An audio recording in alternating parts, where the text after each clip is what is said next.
forms. It is Tuesday. It is the 8th of February 2022, and it's just about 7:34 p.m. in the studios at Q95. It is the sixth Tuesday of 2022. I'm your host, Sheridan Gregoire. My distinguished guest tonight, Justice Dr. Irving Andre, economist and financial consultant, Dr. Thompson Fontaine. And tonight we begin on a historic series, but we have with us tonight some very distinguished contributors to the program. We have Mr. Lennox Linton, who is the parliamentary opposition leader, and of course, the leader of the United Workers' Party. We also have Mr. Bernard Ito, who's the distinguished leader of the Dominica Freedom Party.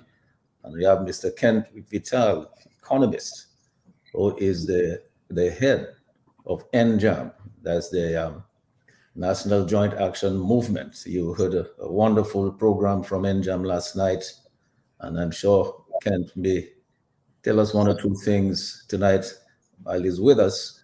But tonight we begin, we continue on this historic journey. We're looking at our political leaders, the past, their lives, their leadership, their legacies. We started off with Frank Barron, and tonight we're going to move on with Edward Oliver Leblanc. Later on, we'll go on to Patrick Oran John and to Oliver G. Seraphin, then Mary Eugenia Charles, Edison Chenfield James, Roosevelt Douglas, Pierre Charles, and then finally we will be doing Roosevelt Skerritt. We will take an intimate comparative look at those Dominican leaders over the years. Tonight, I tried to reach Ewart LeBlanc, who's the son of Edward Oliver LeBlanc. I did not get him, but if Ewart is listening, certainly you hope he can give us a call. I'm sure there might be one or two things he'd like to share about his dad as we speak about his dad tonight. So the question is, who are they? Who are these leaders? Where did they come from? What were they like? What was their leadership style? How long did they stay? Did they remain as political leaders? Were they unifiers or dividers? What did they accomplish? What's the state of the economy? What was the state of the economy while they held office? Did they create significant jobs or foreign earnings? What was the state of the democracy during their tenure? Very, very important. What was the state of the democracy? Did they respect, uphold, and conform to the laws and to the Constitution? Were they corrupt? Were they corrupt? Did they practice big or prudent government? What were the major pillars of the economy in their era? Was there resilience and sustainability of the people then versus now?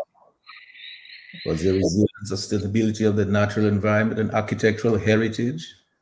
Was there peace and justice and unity and harmony among and well-being among our Dominican, Afro, Caribbean, and Caribbean brothers and sisters at home and abroad during their tenure? What is the legacy of each and every one of them? Here's a question. Can we do better than we are doing now? Are we better off now than we have been at any time over the past 50 years? So tonight we're dealing with Edward Oliver LeBlanc. I hope that because we have Mr. Lennox Linton, Mr. Bernardito, and Mr. Ken Vital with us, they will look into the politics of it.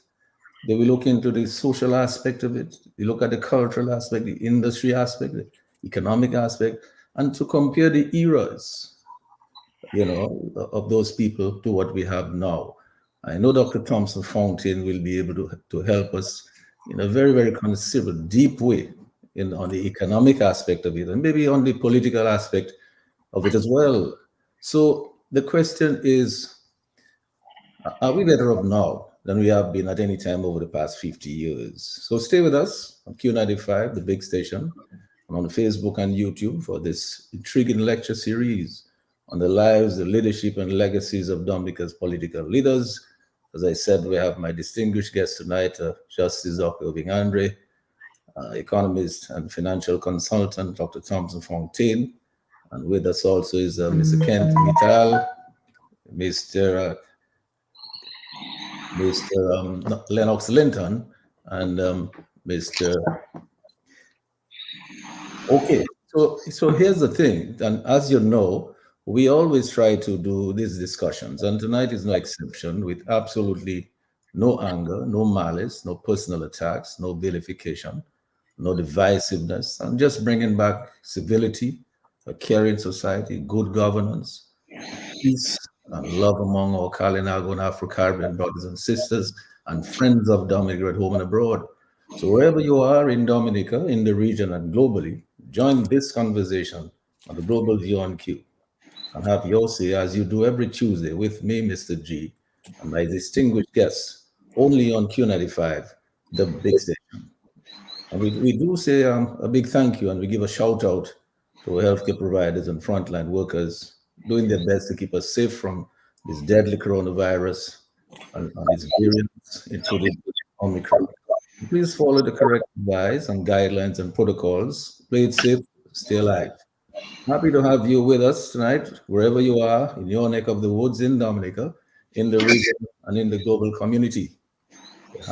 Our engineer Sherwin Norris is keeping us on the air as usual, and Lambert Lambi Charles, indefatigable Lambi, is on the console at Q95 directing the traffic. He will direct your calls to us a bit later. So now I want to get started now, and I go first to Justice Dr. Irving Andre to get the conversation going on the situation just leading up to and during the period Edward Oliver Leblanc, the first premier, I believe, of Dominica in his era. Dr. Justice Dr. Andre, the mic is yours. Well, let me thank you again, Mr. G, for accommodating this wonderful program and for putting together such a auspicious body of persons, distinguished patriots. Let me welcome Bernardito. Let me welcome Ken Vidal. Let me Lennox Linton. Let me show in Dr. Thompson Fontaine, Lambi yourself. Let me welcome your listeners to this great program. We hope we can somewhat enlighten them in some fashion without being too presumptuous. Let us start by acknowledging that in these days, we have to say that, and we have to acknowledge that this is the day the Lord has made. We live in very difficult times, in very trying times, in times when people are going through serious storms of difficulty, of hardship, of poverty, of illness. And those of us who can stand and breathe and talk and walk and articulate and appreciate those among us, we have to count our blessings because there are literally millions of people who don't have the privilege of doing so. But we're here tonight not to basically focus on ourselves. We're here to focus on Edward Oliver Leblanc, Dominica's leader, political leader, I should say, from 61 to 1974. And Edward Oliver Leblanc's antecedents are well known. Impoverished background, Vacaz, a member of a large family, a poor family. And basically, he grew up in that environment. He went to the government school in Vacaz, and in fact, his great mentor was a gentleman, a head teacher called Clive Sarando, who is the patriarch of the Sarando family. It's a rather interesting point, given the fact that he had a difficult relationship with a few sons of the great Clive Sarando. But the fact of the matter is, within that environment, he understood, as very few other leaders could understand, the deleterious effects of poverty, of class, of caste, the way persons from the country were treated. He lamented throughout his career that when his father would bring his agricultural produce to a certain vantage point, Honorable Thibault, if my memory serves me right, the father would receive a few yards of khaki. All his hard work. Irvin, can I just interrupt you 1 second? I'm getting a little feedback coming from somebody's mic or somebody has a device on. It may not necessarily be yours, but I would like to ask everybody, just take the mic, check to see if there's anything they are playing in the background that might be feeding back into their mic. Because we are getting some feedback. Maybe Lennox, you might want to, if your mic is on, you might want to turn it off. I can't see you at a minute, but if you turn it off, maybe that might help just to make sure it's not you. All right, Irvin, sorry about that interruption. That's okay. So yes, so here's a man who basically was confronted and had to deal with those awful effects of poverty, of growing up in the country, of having to face this type of wall in terms of his own aspirations.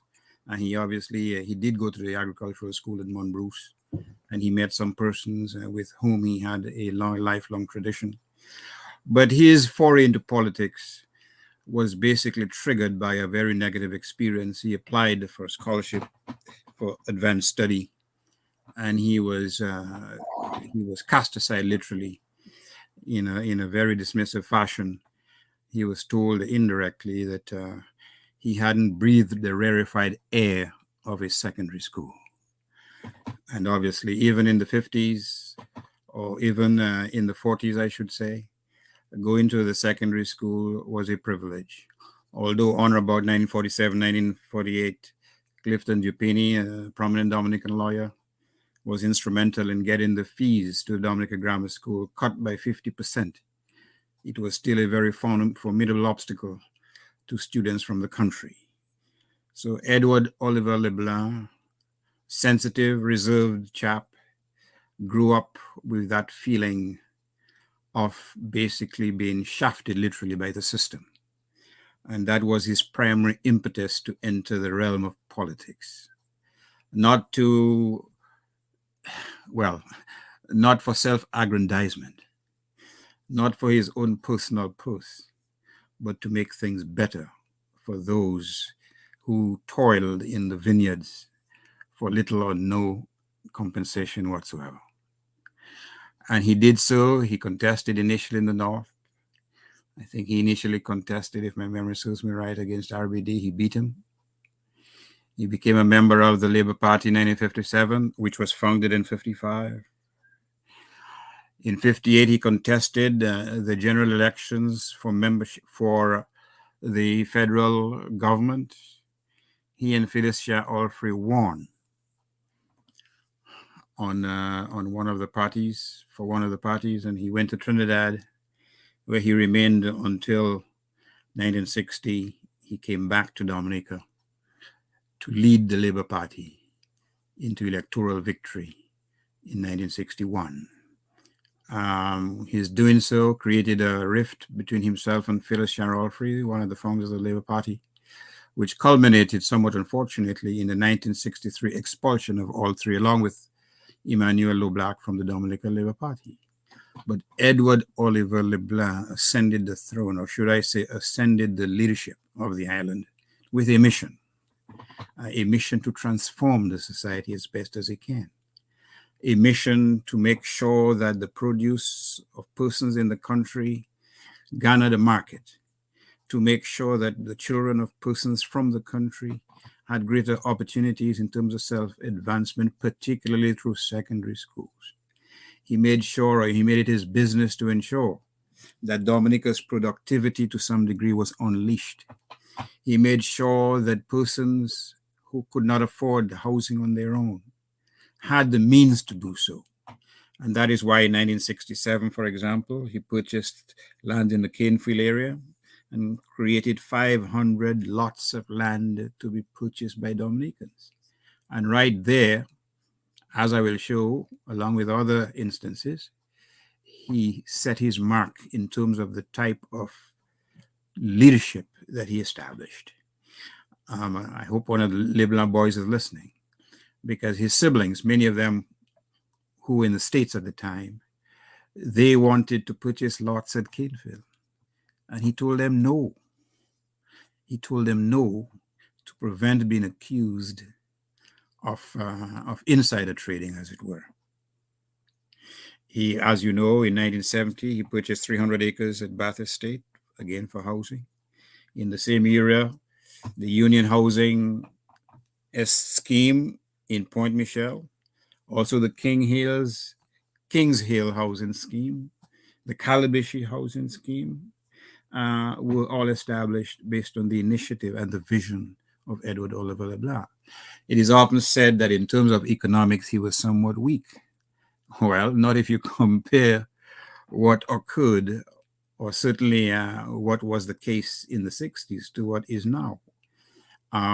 Inspired by Sir Arthur Lewis' thesis in terms of industrialization, derisively called industrialization by invitation, but industrialization nevertheless. Industrialization through a program which offered incentives to local industry. He enacted legislation in 61, along with Ducre, with whom he had a falling out in 70, the Aid to Pioneers Industries Act, offering incentives not to the businesses of political cronies, but to everyone across the board. Let me just give you a little smattering, for example, of businesses who benefited from those types of incentives. Tax-free incentives, for example, import substitution measures, the promotion of local industry. We're talking about firms such as Eric's Bakery, Paris Bellot, yes, the same Paris Bellot, the father.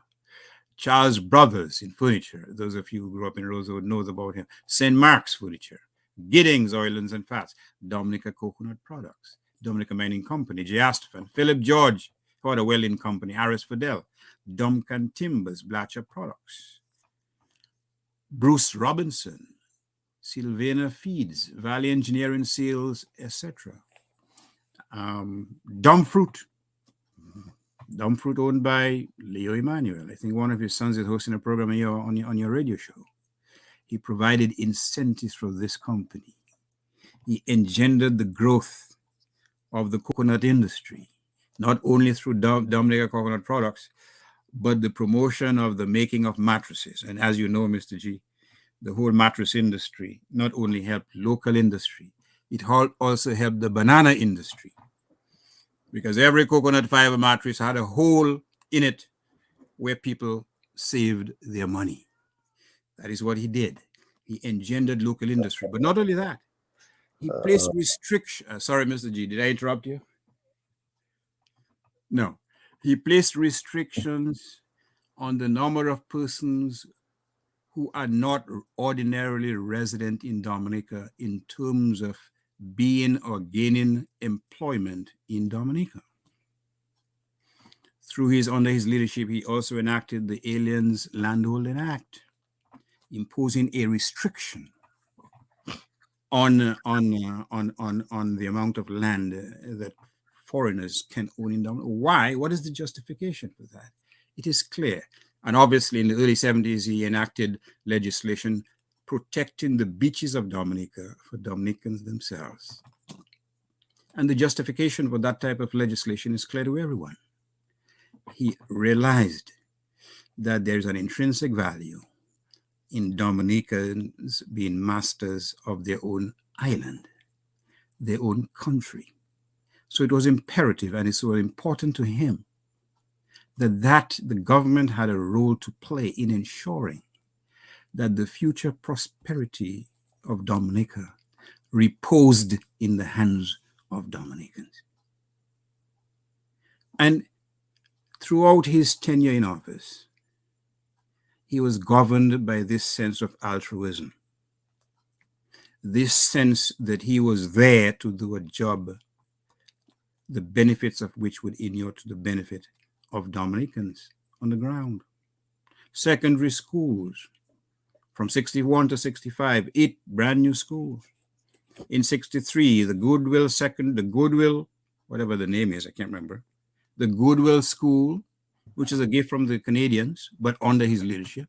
In 63, the new government Dominica Grammar School opened with a technical wing, another avenue for children from the so-called country to hone their skills, to become welders, to become auto mechanics, to become qualified in various trades, an adjunct of the Dominica Grammar School.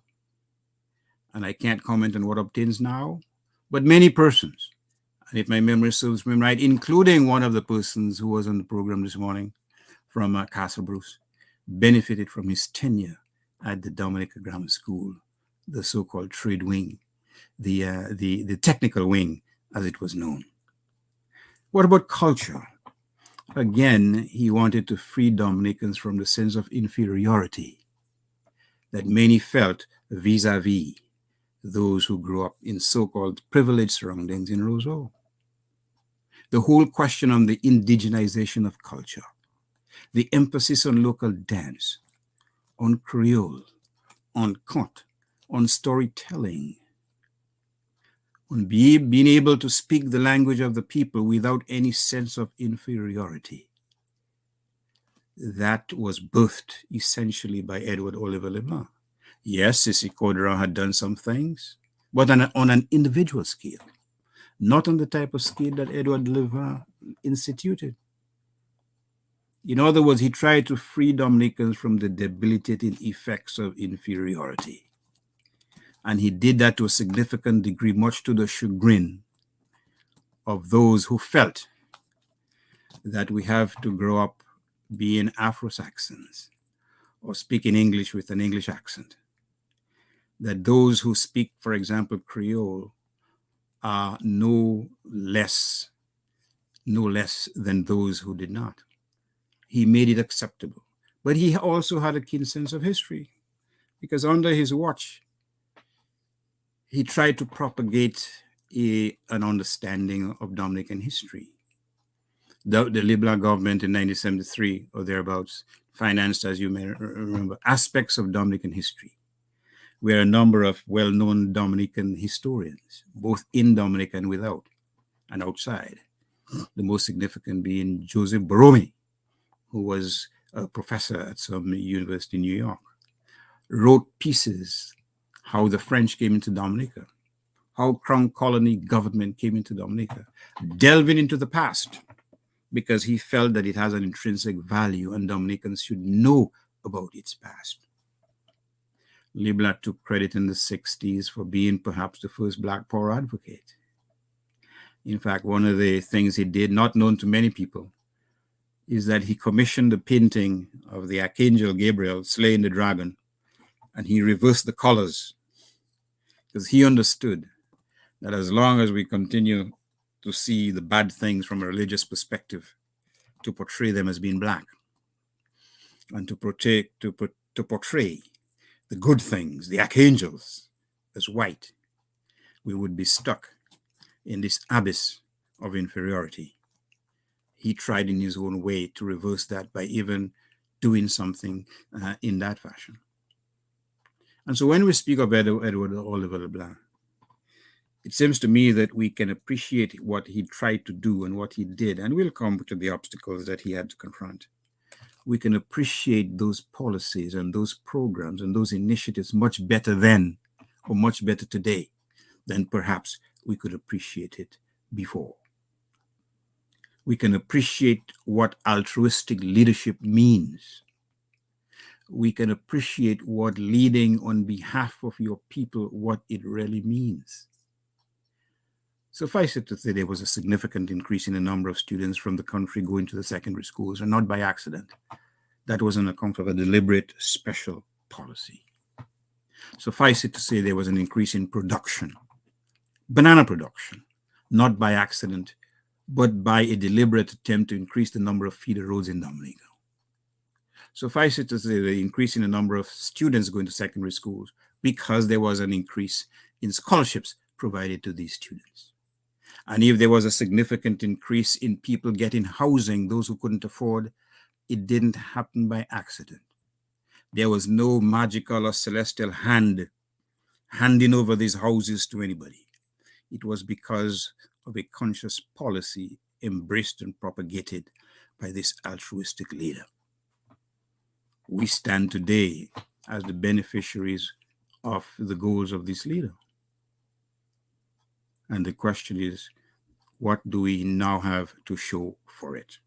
But these are a few of my introductory remarks at this point, Mr. G. Yes, and thank you so much for that, Dr. Andre. I wanted to bring in Lennox Linton at this time, the leader of the opposition, if he's available with us now, because I believe you've touched on so many things that it's like I was saying from the beginning. Many of our young people, probably people who are just about 30, 35 years of age, they probably have very little knowledge of what happened during LeBlanc's era. And they might be of the view that things that are being done now may be being done for the first time. But Lennox, when I listen to the litany of things that Dr. Irving Andre just listed there, I mean, you can see this man was powerful. And in those days, we did not have all of the resources that we have in Dominica today. I mean, if just one little statement it tells you about the character of the man. Dr. Andrew said he bought this 500 lots, created 500 lots at Cadenfield and told his children, you can't have one of them because you don't want to be accused of insider trading. Can you imagine the difference between this and what exists now? I'm going to leave it to you, Lennox, to talk about some of those things because Dr. Andrew mentioned so many things, that the Aliens Land Holding Act, where foreigners are to get a license to be able to own more than a certain amount of land. That's to ensure that the foreigners did not take over all the lands and Dominicans left with nothing in their own homeland. You know the famous song, Pakiti Opon Dominic Hodnu, right? So all of those things, they're done by LeBlanc.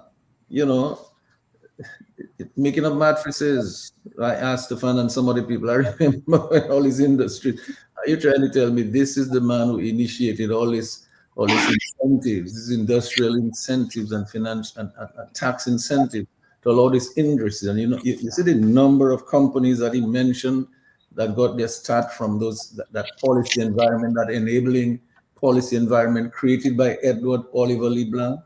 Talk about Eric's Bakery. How many people know about Eric Bakery? It's no longer there. DCP, it's no longer there. I think Successor in its place now. But so many of these companies that we spoke about Dumb Fruit by the famous Leo Manuel. Lennox, let me hand over to you so you can give us your thoughts when you see the comparison between the LeBlanc era and the kind of man he was and what he accomplished versus where we are today. Well, thank you, Sheridan. Thank you very much for the invite. Thank you to Q95, and a very good evening to the other members on the panel. Mr. Justice Andre, as usual, good job. Very enlightening. Dr. Fontaine, very good evening to you. Is it morning where you are? Bernardito, good evening. Good evening, Kent Vital.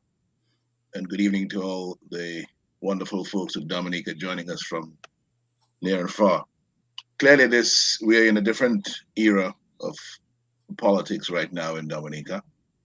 And you're looking at one Labour Party leader, one leader of the Labour Party then, and a leader of the Labour Party now, and the kind of leadership you had back then, and the kind of leadership you're seeing now. Because clearly, what seemed to motivate the Honorable Edward Oliver LeBlanc was that interest in his country and seeing his country do better, based on his deep belief in the fact that lives in Dominica, the lives of the people of Dominica mattered, and that he had sought and succeeded in getting into governance and government for the benefit of lifting, improving the quality of lives of Dominicans. So Justice Andre spoke about LeBlanc being passionate about the future prosperity of the country resting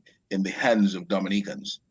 And you could see how his policies in government, how his actions in government address that. Today, you're seeing something completely different. Lennox, Dr. Andre, I don't know if you have your mic open. If it is, could you just mute it for a second so that we don't get too much feedback into Lennox? Okay, sorry about that, Lennox. Go right ahead. Yeah, today, Sheridan, you're seeing something completely different from one period of the Labour Party in government to another period of the Labour Party in government. Because today, you have there can be no doubt in your mind that those who lead are really not sincerely interested, at least not as LeBlanc was, in the well-being and progress of the Dominicans whom they have offered themselves to lead. And today is littered with numerous examples of that. Almost to the point where it's becoming a culture that you have to praise politicians for using the people's money to build roads and build schools for the people. Almost as though the money belongs to them. because that is what they want the people to believe. They want the people to believe that the people's money, the state property, belongs to them, the politicians in government, and therefore they have the power and authority to use it as they please to do what they want with it. And that is how you explain, for example, revenues from the Citizenship by Investment program in Dominica, placing by agreement with government 60 million US dollars, 163 million EC dollars in the hands of two foreigners who came as developers of the hotel project. And they're receiving those monies even before the hotel had received 1 cent in revenue from a guest. They made over 60 million US dollars, over 163 million EC dollars for building the hotel. I don't know where anywhere else in the world that happens, but this has gone to two outsiders. While people in Dominica are suffering. And I wonder, what would LeBlanc have to say about that? And I'm from what I've read, from what I've heard again, reiterated by Justice Andre this evening, there is no way under LeBlanc's brand of leadership, anything like what is happening today, as I just described, could take place. Not at all. Neither would you see a situation where, in the country that LeBlanc loves so much and fought for so well, billions of dollars from the sale of the country's citizenship is passed into private hands of the friends of the Prime Minister, with no accountability whatsoever to the people of Dominica. And then in the most recent iteration of those kinds of deals with money from the sale of citizenship, you hear about a $200 million hotel facility, to be constructed under the CBI program, but which the arrangement under the CBI will allow for $232 million. They can get $232 million of CBI money to build a $200 million structure. A structure, by the way, that is only going to cost $42.3 million. The construction of it will cost $26.7 million. The furniture, fittings, and equipment will cost another $11.3 million. And the land on which the structure will stand, $4.1 million. A total of $42.3 million. The marketing, the pre-operating costs, and the fee to the developer, $67.1 million for a $42 million hotel. And the infrastructure cost, $58.6 million plus $24 million, $82.6 million in infrastructure costs for a $42 million hotel. 67 in marketing and pre-operating and developers fees for $42 million hotel. Plus the $32 million available at the top that can be creamed off the top because of the difference between what the 435 citizenships will allow in terms of revenue, $87 million or $232 million, compared to what the construction cost is supposed to be, $75 million US or 202 million EC dollars. This is crazy. There's no way we could have seen that sort of reckless use of public money in the LeBlanc era. Certainly not based on what we've read, and certainly if those sorts of revenues had been available under the leadership that LeBlanc brought to Dominica, the honest, sincere leadership that he brought to Dominica, it was focused on valuing the people of Dominica, focused on ensuring that their lives mattered, and they were to be the beneficiaries of the Dominica, state of Dominica, earning itself a worthwhile place in the international trade of goods and services, that Dominicans were to be prime beneficiaries of that. Certainly, we would have seen a lot more done in that era with the kind of resources available to government today. So it's really painful to reflect on that, because these days, these days you see utilization of the resources of the government almost like an ATM machine for these ministers and their friends.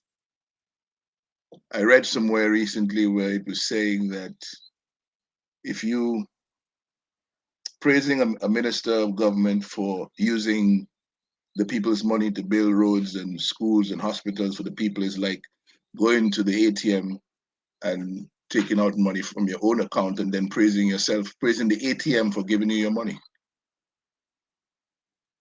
And somehow over the years, I don't know whether Justice Andre from the historical perspective can help us with that. We seem to have lost this sense, this sense of basic civics education that allows us to understand and to work and operate on a daily basis with what governance is all about, what the people's money mean. People operate with this notion in their heads that their money belongs to a politician who they must praise for using it for them. And it is the most dangerous place that we have arrived at, because it now poses a serious threat to our existence as a functioning parliamentary democracy, because we are allowing, LeBlanc saw the value of limited time in office, didn't want to be there forever and ever, amen. These days you're watching people who would like to be there until, who continue to rule over Dominica perpetually. Never have to go anywhere, never have to do anything else. Just rule Dominica, because that's what it seemed they were born to do. That doesn't work for any country around the world. Leadership must change from time to time. And because this particular Labour Party group in government does not want leadership to change to anything else but them, they've taken total control of the electoral process and they're rigging elections of impunity, because they believe they must continue to decide for people in a democracy who their duly elected government should be. And we didn't see that under LeBlanc. We didn't see that tendency or that interest at all in wanting to take away from people that fundamental right to decide who their government should be. As a matter of fact, after 2 terms came, LeBlanc moved on. Yeah. See, that is one of the things I wanted to comment on, Lennox, because, and I wanted to see if we could bring in Dr. Thompson Fontaine if he's with us, because, I mean, the whole question of anybody wanting to stay in office forever. I mean, Edward LeBlanc, at the height of the man's popularity, said, look here, I'm taking a back seat. I'm retiring. At the height of his popularity, this is a man who ran in several constituencies and won very easily. And yet he decided, I'm going, Dr. Andre told us. Dr. Andre, isn't there a story told that one time somebody came bearing gifts of shirts, I think it was a dozen in a box, and he sent them back saying, I only have one back? Oh, you're absolutely correct. That is not some type of fictional story. That's a real story. In fact, what happened is that on about 1973-74, before he left, when that person's store had been vandalized and cannibalized to some degree, and as a gesture of goodwill, the owner presented some nice fancy, well, Mr. Gregoire is a fabric magnate. He was. So shiny colored cloth. There's a local name for it, but I can't remember. Oh, thank you, Mr. Linton. Your memory is fantastic. And he told him, no, I've only one back. I don't have another back, but that was the nature of the man. He had a scrupulous anxiety not to accept anything he didn't work for. Not only did he provide it for all his children, but he gave bursaries to 7 other students, impoverished students from Dominica. But this is the type of leadership that we have nurtured, and this is the type of leadership that we long for at this particular juncture, when money is raining down like rain, and it's not filtering to the benefit of the majority of Dominicans. Not even a $25 stimulus package to buy a brand new tin of corned beef, if you so desire, as opposed to a titiri accra. Dominicans don't deserve not even that form of charity in 2021 or 2022. Yes, and Dr. Andre, I'm glad that Dr. Thompson Fontaine is with us. Again, Dr. Fontaine, I don't know whether there is a delay in my voice reaching you. If there is, we'll soon find out. But certainly, I wanted to bring you in before I go over to Bernard and Kent, because certainly, I believe you can tell us a little bit more about Edward Oliver LeBlanc's history. But yet, I hope you will talk a little bit about the economics of the situation at the time, in terms of the kind of enabling environment that the policy environment that he created for industry. And so many industries, so many businesses thrived and came up because of that. And then, of course, we hear about the man's own honesty. He did not really want his children to buy lots where he was going to create lots for people. Nowadays, I'm hearing people talking about all kind of things. Nobody's getting a title. But LeBlanc didn't want his own children to get a lot from there, because he said, let them not accuse us of insider trading. Right? So I wanted you to come in so that you can build on some of that Dr. Andrew has already given us, and then what Lennox also spoke about. So you can look at the economic situation, what existed then with LeBlanc, what the man's policies were, what his philosophy was, how he was all about other people compared to what we have now. Dr. Fontaine, the mic is yours. You can look at the economic situation. I imagine there's a little delay. What the man's policies were, what his philosophy was, how he was all about other people compared to what we have now. Yes, indeed. Thank you, Sheridan, and a very good night. A very good night to you and to the many listeners, and of course to my fellow panelists, Dr. Andre,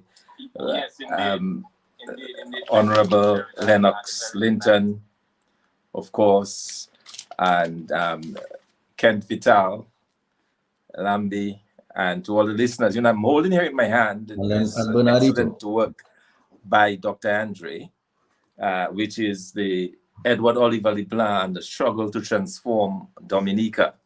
I believe that is a book that every single Dominican should get a hold of, because here we have the story of an exemplary leader, a person who I believe everybody should emulate, and one which sadly our current leader is anything but.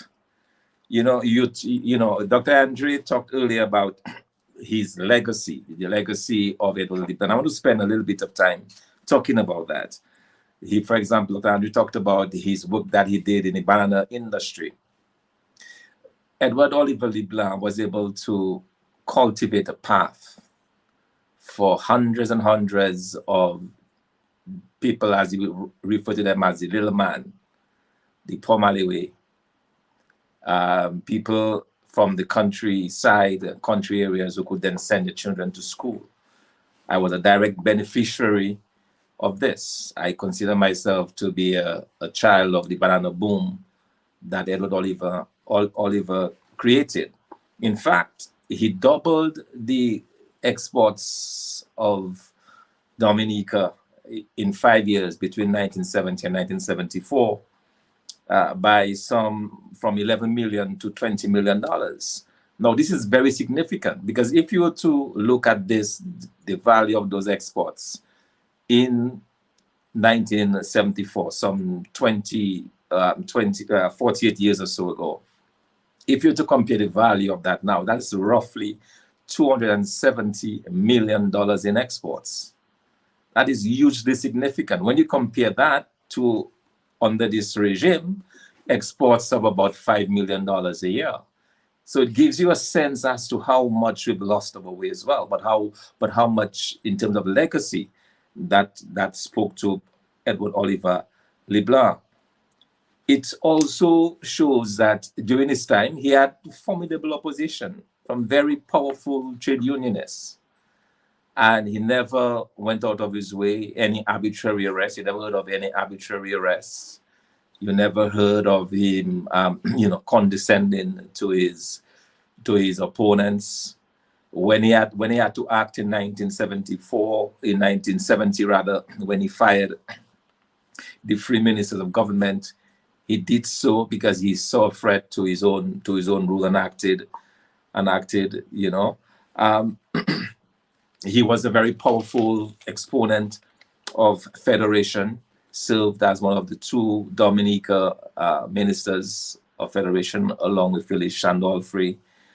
But one of the things that he really exemplified was pride in country, in the country's culture. What we have now, we call our Independence Day celebration, our Creole celebration, encouraging the speaking of patois and Creole. All of these we can actually point to. But I want to quote from the book by Dr. Irvin Andre, which I believe really speaks volumes and really makes a direct contrast to the kind of leaders we have today. He says that LeBlanc's unblemished record of not financially benefiting from his position has not been altogether emulated by later Dominican politicians. To some of his successors, political office in Dominica provided a rare opportunity to enjoy significant perks of power, generous travel allowances, and untrammeled use of state resources. It is clear, therefore, that the culture of public service, scrupulously nurtured by LeBlanc, has not persisted in the 30-year period following his departure from politics. That is a man, in fact, who voluntarily, at the ripe old age of 50, decided to walk away from the leadership of the country. A few short months before elections were due in Dominica, he walked away from it, just gave it up. An election which he was sure to win, because it turned out that his successor, Patrick John, went on to win that election by a landslide. So it shows a rare quality, something that we yearn for, something that we wish we had in the current leader that we have in Dominica. But everything that LeBlanc was, Roosevelt Skerrit is not. And let's be very clear about that. Everything, the only thing they have in common, I believe, is that they came from the same village. But that's where the comparison ends. In terms of his selflessness, in terms of the desire to build people up. In fact, we see him open up the way they said for hundreds and hundreds of Dominicans to climb out of poverty. We don't have that today.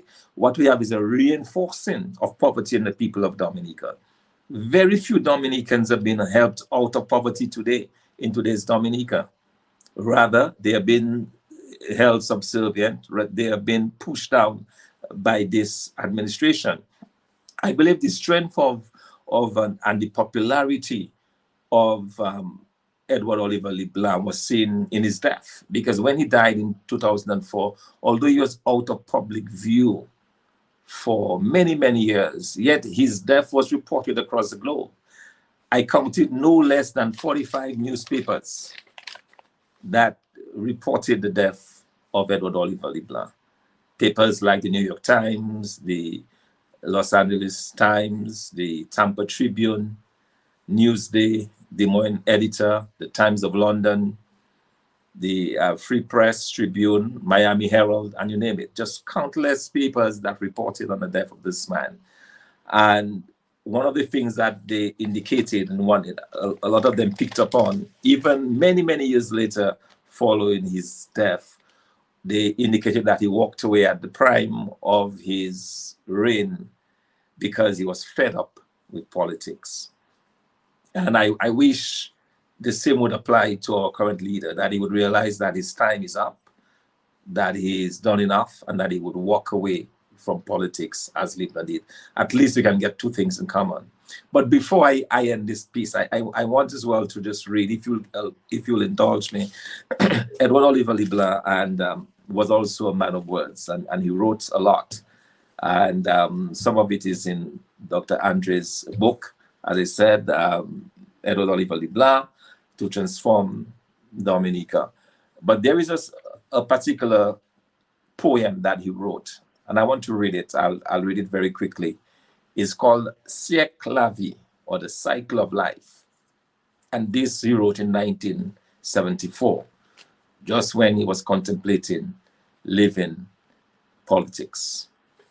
Mr. Bryn sat before her heart, contemplating the meaning of life, and what she perceived for us was a sound philosophy.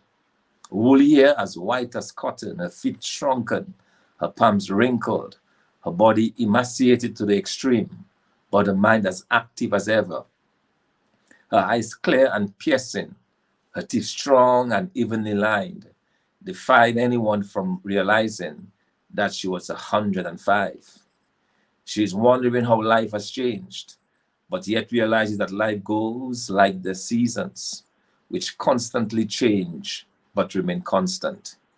Things don't change, the reasons do. Nature is the same: rain, lightning, thunder, storm, pleasure, heartbreaks, seemingly unbreakable. The brilliant light of stars dimmed by clouds, the sun makes his dual turn of the heavens. Every year trees flower, seeds drop, and again grow into trees. Dew falls in the night to ensure that the trees do not die. The animals, tame, wild, ferocious, caged, tied or loose in the woods, deep water fishes in stony or weedy areas, the birds of the air all observe the same laws.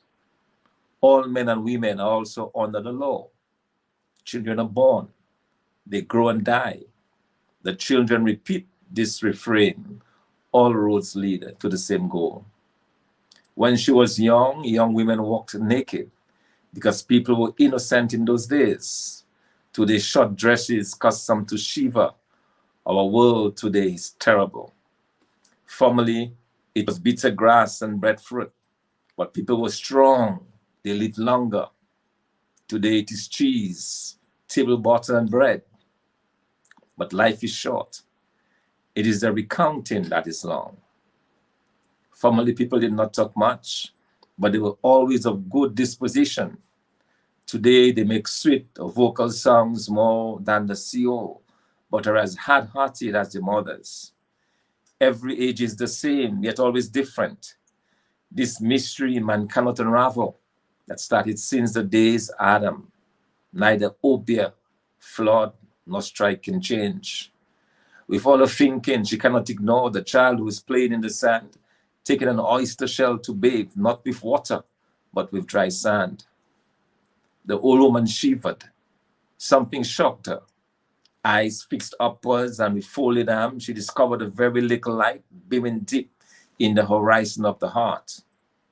Although so old, so tired, so emaciated, she learned something from the action of the child.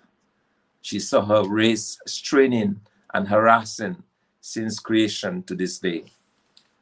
She saw her Panacea, who traveled before all the roads she has traveled and still must travel, chained, thirsty, molested, and hungry. She saw her great-great-grandfather. She saw her mother molested and raped. She saw her sisters be all strained with clenched teeth. They suffered all, they could not say no. They sowed, plowed, planted, waited, ripped with cold sweat under the midday sun. Their backs naked, deformed in a less enviable state. Their sins, their color, which deserve punishment. But time, like a flooding river, saw us clean. She now possessed the land our parents bled for. Today the table are turned, we are our own masters. Our sweat will be for our own advancement. The old woman perceived all this. She saw herself like a golden bridge joining all her generations, yet again like a hoop without an end. We understand better today than therefore. We shall work together for mutual progress, the young, the old, the indigent, and the sage, so that no Dominican shall regret tomorrow. Let us all for National Day sing, dance, and recite with loud voices, all for each and each for all, so that all Dominicans will always speak with one voice. And that, I think, embodies the man, a yearning and a longing for one Dominica, a united Dominica, something that sadly we've lost. Yes, something we've lost, but something I believe that you yourself, Dr. Thompson Fontaine, are trying to revive. I like to call you as the unifier for modern day Dominica. But I want to thank you for reading from Dr. Andre's illustrious book. And I want to thank Lennox before you for making all of the comments and making those comparisons that he did with Leblanc's era and today's days, what we experience. You can see Leblanc he left politics at a relatively young age, but when you listen to his poem, he speaks like a man who's seen all of life, and he seen people, and he can really see people. He wasn't just seeing crowds and numbers, he saw people.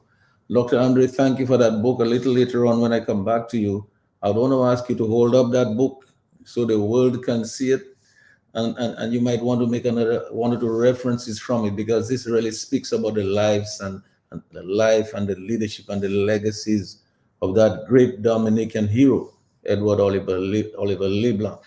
I want to go over to Bernard now, because I will come back to Kent afterwards, because we have to go back to the economics of the day, Ken, when I come back to you, because that's important for us to do that.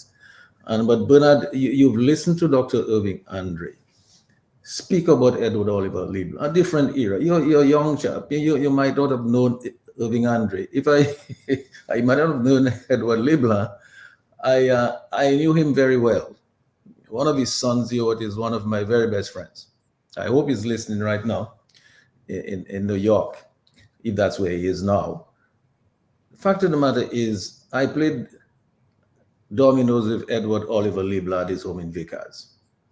His brother was my godfather. All right. So I knew Edward Oliver Leblanc very well, and his wife was the greatest person you've ever met. That lady, bless her soul, the very greatest you ever met. And when it was time for him to leave politics, she did not discourage him, for sure. I believe Dr. Andre will tell you she did not discourage him, because she was also somebody who believed in family, and these were real people. All right, they had no wealth, they did not believe in wealth, but they had a profound respect for life and for people, and they wanted to lift people up from poverty, improve the quality of their lives and the living standards. Bernard, I want to go to you, because you're the new generation. You can serve as a bridge between that sort of era where we are talking about now, the Edward Oliver, Frank Barron, Edward Oliver Leblanc. Look at their legacy, the things this man tried to do. Look at his mindset, the way the man was thinking. Everything was about others, not of himself. People gave him shirts. He said, I have only one back. I don't need your shirts. I have enough shirts. Shirts. Today, what are we talking about in terms of gifts? Millions and millions of dollars of gifts. That's what we're talking about these days. Edward Leblanc wouldn't take a shirt. When Dr. Andre comes back, he'll tell us all about those things that Edward Leblanc refused. But Bernard, I want to go over to you now so you can see as well the politics of it all. You are now the leader of a major political party in Dominica. How do you see the comparisons in that space, in the Edward Oliver Leblanc, compared to what you're witnessing now in this era that we're going through? I'll turn the mic over to you now, Bernard. Thank you, Mr. G. And good evening and various good things, evenings, early mornings, and so forth. It's a global conversation. But greetings to all my panelists. And I think it's a wonderful thing that we're doing, focusing on the historical aspects of this thing, as well as creating, in my mind, a microcosm, really, of the kind of community we should be as a Dominica, right? We don't necessarily have to wait for the future to be realized. We can create the future now, because we are behaving across political platforms, across political parties. We're having this sort of mature conversations, this sort of communal conversations that we wish to see broadly happening in our community. And so we are creating, I think, from these conversations, this getting together and having these discussions, sort of the community we would like to see. So we experience in the future in a micro way, but we're experiencing it now. And the historical aspect is so critical. It is something that I am an advocate for. I think a country that does not understand the populace, that does not understand its psychological makeup, its emotional makeup, its economic history, why it is where it is economically, why it is where it is politically, are living in a vacuum. You're not really grounded as a community, as a society. And you do not have that sense of nationalism that is necessary to develop a country. And so providing that sort of underpinning, that sort of grounding in terms of who we are as Dominicans, not somebody born in the 90s or the 80s or so forth, in the 70s and all the way back, not somebody born in a particular era and only having a limited view. Because what happens is people simply assume that what they know is what is the reality. They know that there are other realities, but emotionally and psychologically, people do get locked in to the particular era and see it as the most relevant reality. This is especially a problem now in Dominica, where young people have, under the age of 30, I think, pretty much, maybe 35, have pretty much locked into a certain psychological and social mindset that has been shipped by the last 25 years. And so they view this as a very pertinent reality, and helping such young people reframe the conversation and reframe their way to frame reality of what can be and what is and what's acceptable is really to introduce this sort of historical long view, so that the snapshot that they perceive as reality is extended, and to some extent help them to change the frames of which they have that drives the conversations that they have. And so this is, I think, a critical aspect. It is a crying shame that we do not have history being taught in our schools to create that sort of fundamental understanding that is necessary to any progressive nation. When I moved to study in the United States, it was a prerequisite at every year that I attended school, pretty much. I had to take a course in American history and American constitutionalism. And in Dominica, we simply pay no heed to that whatsoever. I could ask any 80s, 90s, 2000s baby the most basic of questions, and I've done it many times on historical consciousness, and they really have no idea. So they don't even know, for the most part, about Mary Eugenia Charles, far less for Edward Oliver Leblanc. And so that is the sort of neglect that has happened over the past 20 years, because there's not a certain level of understanding or care or concern really to what it takes to develop a nation. But those like Edward Oliver Leblanc, who understood the importance of consciousness, the importance of being grounded in self, national pride, dealing with issues of inferiority complexes from the eras of slavery and colonialism, understanding these dynamics need to be addressed in a newly free post-colonial country, understand that these dynamics are important. He understood that intuitively. And that was a man who had not gone on to do any advanced education or political theory, but he understood that political and economic development was built on a foundation of strong community. He understood that political and economic advancement was built on social cohesion. And he understood that providing opportunity to the marginalized is the way that you expand your economy. He understood those things very well, as was explained in the policies that he undertook. He not only undertook economic policies, he undertook policies to create a sense of pride in our own local culture, and in the small man being an important voice. And that is what is missing in our dialogue, honestly, and in our leadership. And if you look at it over time, our leadership has declined, deteriorated from a philosophical understanding. Edward Oliver Leblanc had a philosophical understanding of what was necessary to make a developing country progress. He had an intuitive philosophical understanding. He was a philosopher king. And that is the sort of approach that a developing country that's going to be successful needs. We need philosopher kings, in a sense. We need people who understand at the intuitive and the intellectual level that development is multidimensional. Yes, you have economic aspects to it, but you certainly have social, psychological aspects to it that may be even more important. And the particular mindset that you cultivate and grow and the sort of communities that you build create a certain culture that can either be conducive to development or destructive to development.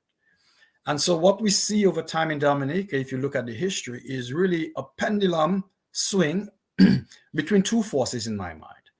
There are those liberated, liberal thinking philosopher kings who care about community and nation building.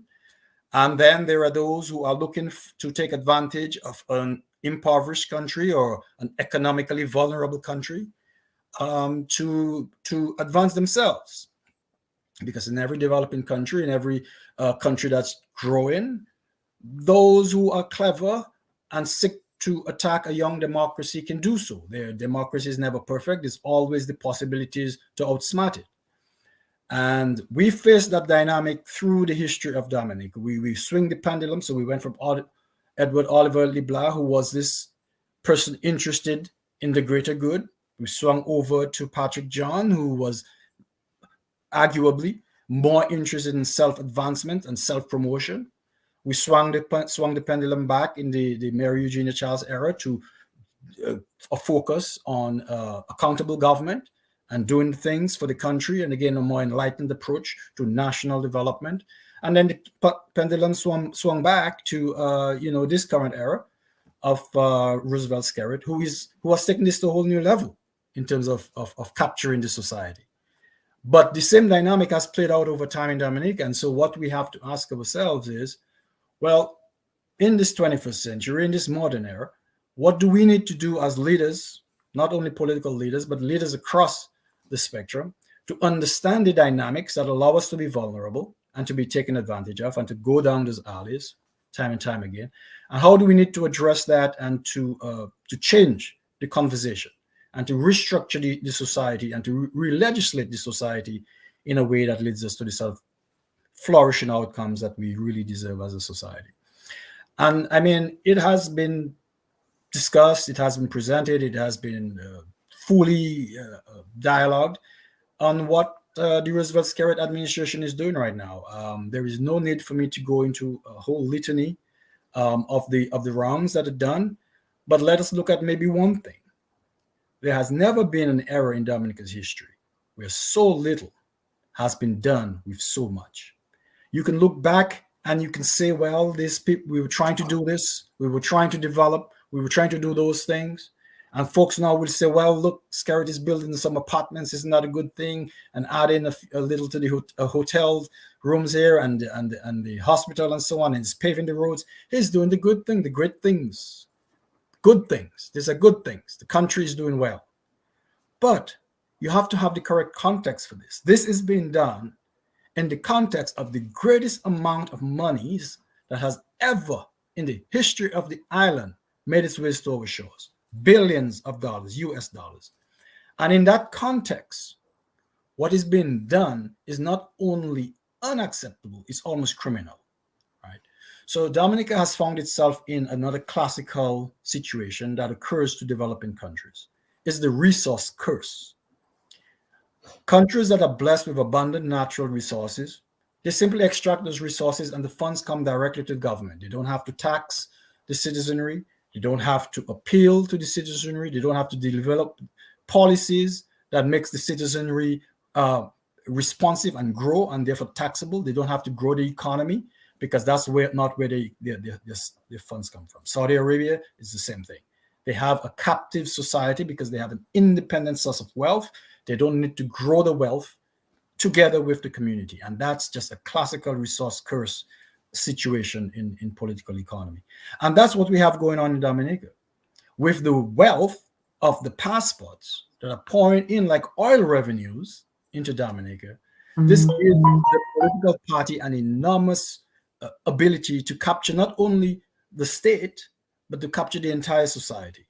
And so today we live in a captured society. Nothing that Edward Oliver LeBlanc would have envisioned for us as a community, nothing surely he envisioned when he stepped away from leadership and hoped to pass the baton on to continue of our political development process.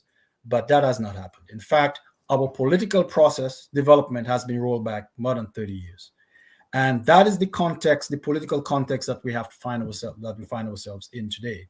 And that's what we have to address. But we have always prospered.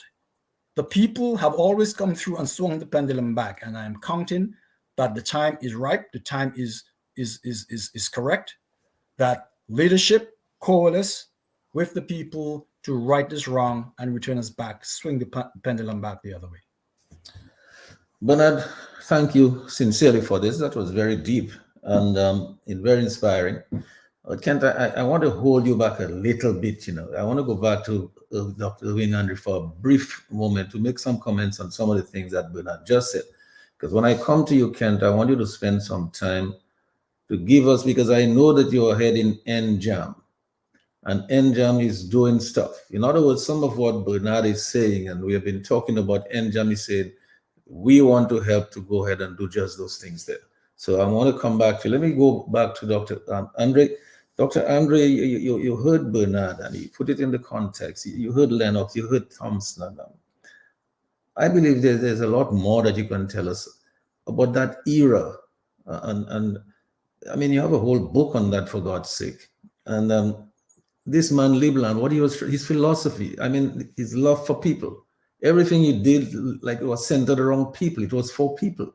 He never did anything for himself. This man never asked for a mansion.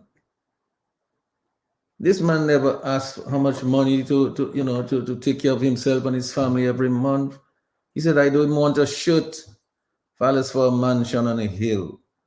This man didn't say, I want to be there for 50 years, and when I leave, I want my children to succeed. He didn't say that. He said, I'm leaving now, and I'm handing over to somebody else. That's what he said. Dr. Andre, I mean, help us a little bit more on this man called Edward Oliver LeBlanc and this famous book that he wrote. I hope every school can still take that up and put those books in the schools.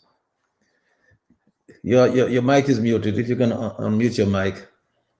Thank you very much. And in fact, I'll just continue in the vein mentioned, on the vein established by Dr. Thompson Fontaine in that wonderful poem he read, and by the other contributions that Mr. Ito has said, The Philosophy King, because that gives us an insight into the type of leader that we had then.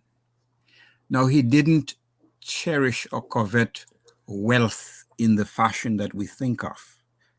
That is to say, the accoutrement of success, the big fancy vehicle, probably borrowed from the United States, as shown on TV, the endless security guards, and what comes with it, the vulgar mansion amidst a sea of poverty.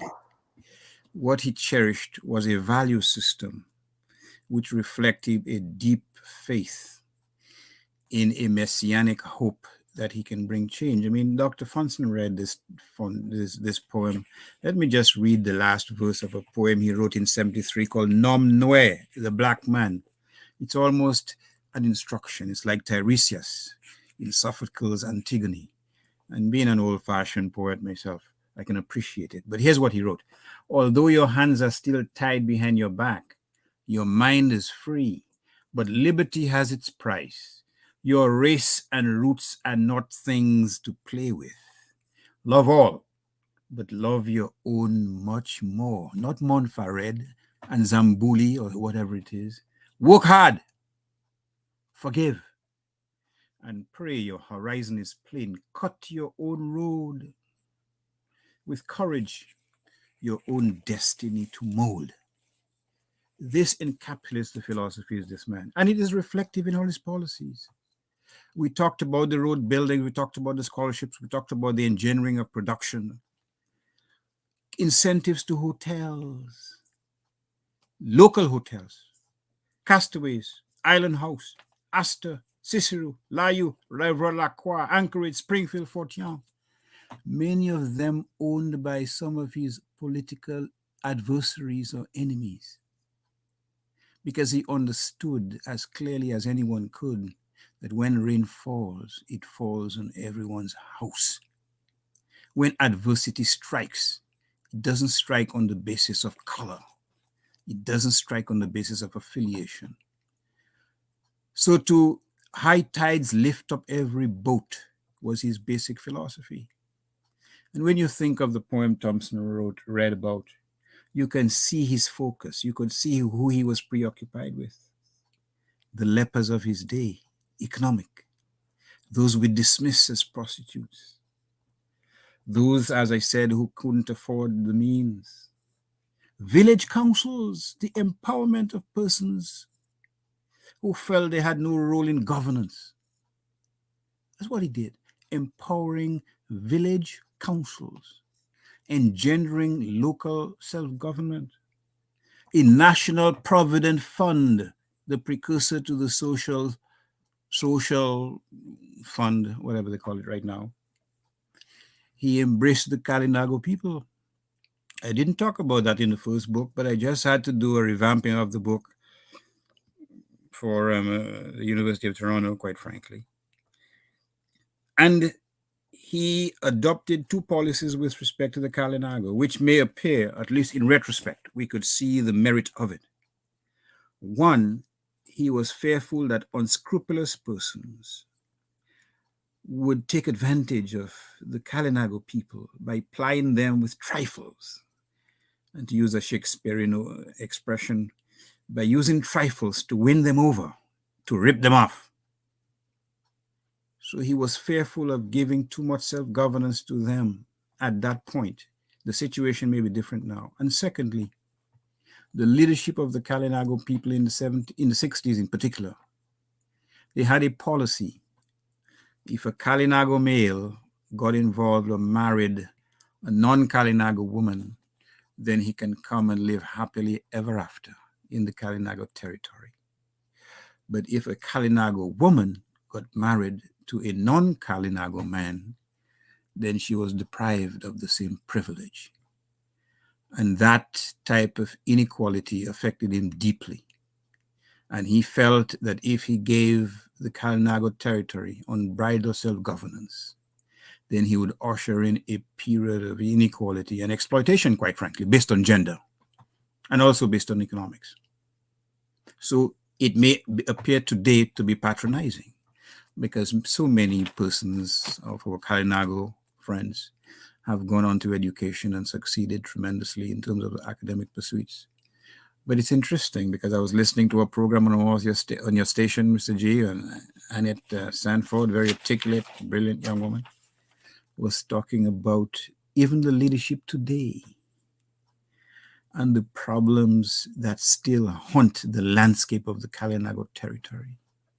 The self-aggrandizement, the leader who helps himself to 30,000 pieces of silver. We're not talking theory here. We're talking about the history. We're talking about how all those values of Leblanc have been corroded and polluted, and how those values, that pollution has metastasized, and it affects and afflicts every tissue, every organ of the body politic. So this is the monumental task we now face. I mean, imagine that. A leader of the country, and we're talking about the wealth that he craved, the values that he craved in opposed to material wealth, would leave his home at 10 o'clock in the night and go to Newtown, one of his buddies, married to one of his relatives. I think it was Inspector Evander Joseph. I'm not sure about the first name. And they would go to fish. And Evander Joseph, I had occasion to speak to him about that. And Leblanc would sit on that boat with his pipe as the glint of moonlight bathed the stillness of the night. And he would just think about his mission and what he had to do.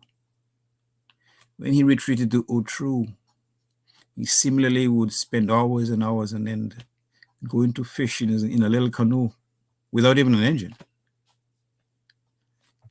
cultivate the land he had, and it was not much. And that gave him the type of identity and responsibility and the centrality that is so conspicuous by its absence today. That is what we've engendered. That is what we should reclaim.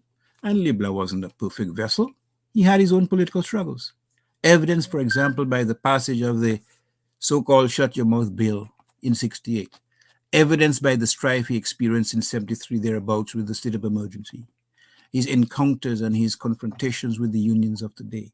But today in 2022, we can look back at history and we can say many of these leaders who fought against Libla were not altruistic vessels. They were not paragons of virtue. They were not actors who did not act without self-interest. We can look at it today and we can understand that, because some of the leaders of the 70s, quite frankly, have become some of the oppressors of the 2020s. So today we have a much better understanding of this leader than we had in the 60s and than we had in the 1970s. And that is why we have to meditate, and I agree with Bernardito, we have to meditate on our history, and we have to learn the lessons and the failures and the shortcomings, and we have to be inspired by that history because we can do better. Thank you. Now, thank you so much, Dr. Andre. Kent, you've been listening to all of this. I mean, you've listened to Dr. Andre again, you heard Dr. Fontaine, you heard Lennox Linton, you heard Bernard. How does all of this strike you, Kent? When you look at that era, look at the man, his philosophy, his policies, the strategies he used to lift people up, while he himself and his family remained humble. You know, very modest means. This is what Dr. Andre is telling us. This is a man who was writing poetry. He's a man who was protecting the culture. The whole Creole thing we're talking about today, he's a man who was preserving that, ensured that we have that today. What does it strike you, Kent, when you see what is happening today compared to what was happening before? And after Kent, after you, I will ask Lambi, let's take a few calls, because I'm pretty sure there's people who want to join us in the conversation tonight. Kent, let me open up your mic. Let me go over to you right now. Thank you very much. Thank you very much. And good evening to everyone, all the listeners and all the panelists. Good evening. You know, I was really listening carefully. Well, carefully is not the word really, but I was actually trapped or just inspired as Dr. Andre was speaking, listening very intently. And I could only just compare what he was saying. And before I came on the show, I was looking at a site and looking at what in Philippines, you know, they put forward as the qualities that they would like in a leader. And there are many other sites that talk about the qualities of good leadership. So through all the conversation, I'm just listening and I'm just saying, wow, this was indeed a leader, a great leader with all the elements that you would see in the literature: the accountability, respect, humility, honesty. All of these things are what we just spoke about. Independence, wisdom, courage, compassion for the people, you know, and you know, his commitment, his love, all of this. That is what all of these things brought up in me, and I'm like, wow. And then I paid a bit of attention to what, let's put it as the results that Andre spoke about and Thompson supported. When I say the results, when you lead towards certain ends. You lead to develop your people. You lead to bring your people up. So you already spoke about the kinds of results that he got. And when you have to judge leadership, you have to judge it by the results that they produce.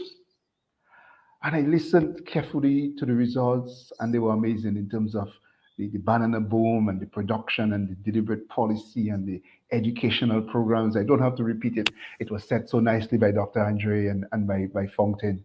But there was results. But that's what good leadership does. Every good leader, under every good leader, there is progress. Progress is made and you can see it and you can measure it and there is no doubt. And you can look back at our history in Dominica and you will see that. And you will see the leaders that are not good, and you can also judge it by the result. But I have to bring it to my own recollections, because remember, when Dr. Andrew gave the dates that he reigned from 61 to 74, I'm like, okay, in 61 I was not born yet. And in 74 I was wrong, but by that time I would have been about 8 years old, but enough to remember what I saw. And the years after, before 1980, before the Hurricane 79, under Patrick John, it was really a building of the legacy that Libla had raised. A lot of the things were already in place, and he did not reverse them. There was a good foundation that was kept and maybe even built on. And I'm like, wow. And I had to try to remember, not try, it easily came back, because I remembered how our country was in terms of the agriculture boom that was happening. I recall that. I recall those days. I mean, our relatives could not come down to our house. It wasn't required of them, but anytime they would come with all of this food. You know, so I remember the boom that was happening in agriculture at this time. But I especially remember the manufacturing. I know, Sheridan, you were involved at many times in many companies by Trini and others. But I remember those years when we had so many trade shows and expos. I remember those days. There was, and Andre mentioned all the different things that happened, but we were doing so much. He was following, as you said, Andre, the industrialization by invitation and import substitution. That was the going theory, economic theory of the day, led by the eminent Sir Arthur Lewis.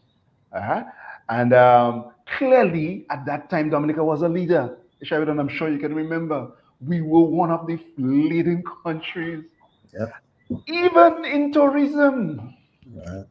I remember in some of our discussions that there was a time when some hotel that wanted to set up and in Dominica. I don't remember the details of the story, but Dominica, it may have been under him. It may have been under, I'm not sure under whom, but it may have been under him, when they were sort of turned down for some reason, and they went to Antigua, and Antigua grabbed it, and it's from there Antigua's tourism picked up. But remember, at that time we had great tourism. We not great. I mean, compared for the day, for its time. I remember the hotels, Astor Hotel and the Fort Young before that, and there were a number of other hotels, and it seems like Dominica was at the forefront in many areas. That was the results of good leadership under Libla. That was the result of what was continued in the Patrick John era before 79, before he demitted office. That there were results in the economic sphere. There were clear results. And I'm sure if we were to go back to the statistics, we would see improvements in the quality of life, would see improvements in the level, or decreases in the level of poverty and so on. I don't have the statistics before me, but clearly there were results from everything we are saying. And from my own recollection, I know life was getting better and better at that time. I remember I grew up in that just around that time. And on the social front, there were results. Dr. Andre, you mentioned culture, and culture is one of the things we misunderstand. And maybe we misunderstand because we didn't know exactly why Libla introduced it. And we became, accustomed to the dance, and we just consider culture to be the dance and culture to be the clothes. I guess we got so accustomed, but we forgot the reasons. But notice he introduced it as a means of having people have confidence in themselves. He was changing the culture. That's a leader who understands the role of culture. We have forgotten that. And I have sought to advise many countries the importance of culture. It's not just about the dance. And Dominica was a leader in those areas, but the reasons we did it in terms of dance and all of that, I mean, we were the envy of the Caribbean in terms of many countries are following us and trying to do what we do. Even today, I see countries trying to institute some of the cultural things we have, the wear, the national dress, and so on, that we long had. But the reason for doing it, Libla understood that very well. To empower people, to give people pride in themselves and dignity. That was so powerful. And today we don't understand that culture. There are many negative cultures that we have to reverse. And our leaders don't understand that. They only think of culture as the dance and they forget the reason for it. But beyond the dance and so on, there are other cultural things that we got to reverse. But there was a leader who understood these deep things. And it was amazing to listen. And community development. We were a leader in the Caribbean area, leader in culture, leader in community development. Oh, let me go back to culture. Don't forget the rich culture of our music. I remember, I'm bringing the practical memory back to what we're saying. We had set this great foundation in Dominica. Oh, last, what has happened to us? And the community, how we built our communities, the community togetherness, the way we built up local government. I have been reviewing some of the countries and, all the countries in some work I'm doing. And they are nowhere where we used to be. And they are very much interested now in developing local government, many of them. Some of them have it in place. And there's more that can be done. But we were a leader in that area. And rather than bring it up to the next level, community participation, local government, to the level where communities would play a more active role in organizing economic activity, to create better diversification and better tourism products and so on in our communities. Rather than taking it to the next level, what we have done is destroyed it. Destroyed community cohesion, destroyed community leadership, politicize it, over-politicize it, let me say, because there's always an element of politics in everything, if we're honest. But we have reversed the progress that we made then, which could have served us well going forward, which many countries are now trying to do and have the opportunity to build and get past us. And in many of those things, what I see is that we were the leaders, we fell, and we have been overtaken in almost every area, in culture, in community. We were the leaders because of good leadership. We have been overtaken now because of bad leadership.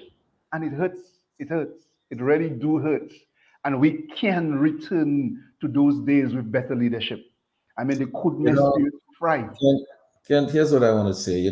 As you're going ahead, this thing is getting so interesting, and the way you're bringing it out now and relating it to what's happening today, you're creating that bridge. It's so interesting. I really I just want to come back to you, but I want to just let Lambi know that why we're gonna make a conversation going forward. Yes. We're not gonna make it present. We'll make it a conversation. I hope Lennox and Thompson will just join us for the next phase of this conversation among themselves about all of this, because we need to now dialogue about it. But I want to embrace our listeners as well. So Lambi, if any calls come in, give the people the numbers now. And if any calls are coming, you'll just interrupt, make me a sign. Let's take the calls. Let's make sure that we can hear the callers, because I believe there might be people who might want to engage in that phase, in that aspect of our conversation. So let me go over to you now, Lambi. The numbers are 449-3095, 449-3096, 449-3097, 616-4257, 305-432-9624. And the lines are open. You make a call. We'll pass it back to Mr. G. Yes, and thank you so much, Lambi, for that. So listen, just I'll keep my eye on you, Lambi. Just make me a signal. If you have a call, I'll just take it right away. If you have a call now, I'll take it. Yes, we do. Caller on the overseas line, please go ahead. I want to hear the callers, Lambi. I'm not hearing. Yeah, I'm not hearing the caller either. Caller, are you there? No, the caller is not responding, so you may carry on. All right, so Kent, let's go ahead, and if we get another call, I hope you don't mind if Lambi interrupts. No, it's okay. We'll take the calls as they come. And then the strides in education you mentioned, and then the strides in health. Again, we were a leader in primary health care in the Caribbean. Many countries tried to emulate what we were doing, But that foundation was created then under Libya, continued on the good leaders that continued after. What's happening now? A reversal. And for all the Caribbean countries, most of them at least, all as a matter of fact, from the 1980s, maybe before, where life expectancy was about 69 years. That has steadily increased in all the countries to now where it's 70 something in most countries, 74, 75 in most. Barbados is at the top with about 79 years, and Dominica is somewhere close to the top with about, well, I'm not sure the exact number now, but at one point a couple of years ago we were very high, and maybe we were actually a few years ago we were the leader, we were ahead of Barbados as far as I knew.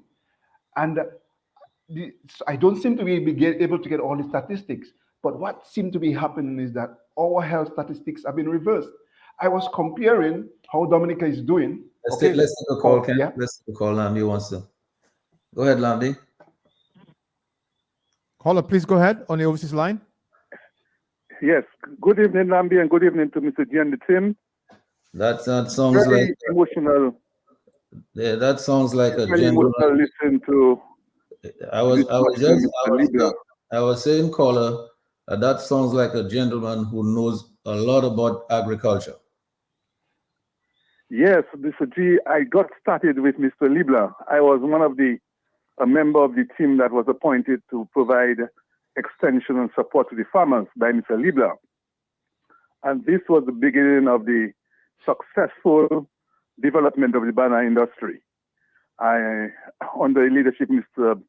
Patrick Deloney, we started in 1972, and we were providing education and support to farmers at that time. I mean, it's very emotional to know the path Dominica had in those days and how people were empowered to go out and achieve. Mr. Libna transformed rural Dominica by two things: providing land, providing feeder roads, and establishing buying depots in every community. And this made farmers made money. People didn't want any handout. They went out there and they were able to build themselves and their family because of those policies. Direct investment in the people. Thank you very much, and I'm listening. Yes, indeed. All right. Good. So, I'm hoping that you were still there, caller. Are you gone? Are you there still? Okay, it looks like you've missed it. But I wanted to ask him, maybe he can call back or somebody else can call. But let's take a call from Lambi. Caller, please go ahead. It's your turn. Can you hear me clearly? Just raise your voice a little louder. We're hearing you hear very me well. clearly? Yes, go ahead. Yes. Dominicans have lost the culture. You hear me? We are hearing you. Go ahead. Dominicans have lost their culture under this government, the culture of love. They have lost it. Even our policemen we used to look up to very well, and our policemen were loving policemen. Now instead of love, our policemen become murderers, killing their own black brothers. This is the culture that this government have given us. This government can never follow the culture of Libya because they have greed in their heart. The devil is dancing in their heart. Money is their heart. Their heart is made of money, and there is no love. When you used to go to a neighbor before and you tell a neighbor, look, I haven't got sugar, give me some sugar, they will give you. You know what they will tell you now? Go to Lennox Linton, because this is what this government,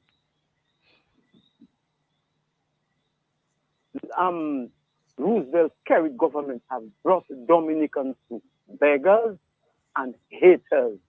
And when I speak sometimes on the radio, people meeting me on the road and challenge me, tell them I say I am not afraid of them because I am a pure born Dominican, not like the Prime Minister that is a Frenchman. Thank you. And thanks a lot, Carl. But I would just say one thing, that I don't think policemen are murderers. I think that's a broad brush statement. I want to apologize for that, but I certainly appreciate some of your comments. Lambi, let's take another call. Not like the Prime Minister that is a Frenchman. On the overseas line, caller, please go ahead. Yes, good evening. Go ahead, please. Evening. Yes, well, Lambi, this is Dion, George. I want to say a very thank you to the panelists. Thank you to Dr. Andre, to Ken, to Bernard, and to Mr. Linton, and to everybody.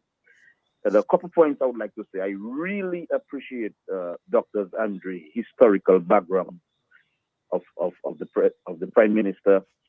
I thought that it included a lot of economics as well, apart from the history and apart from his policies.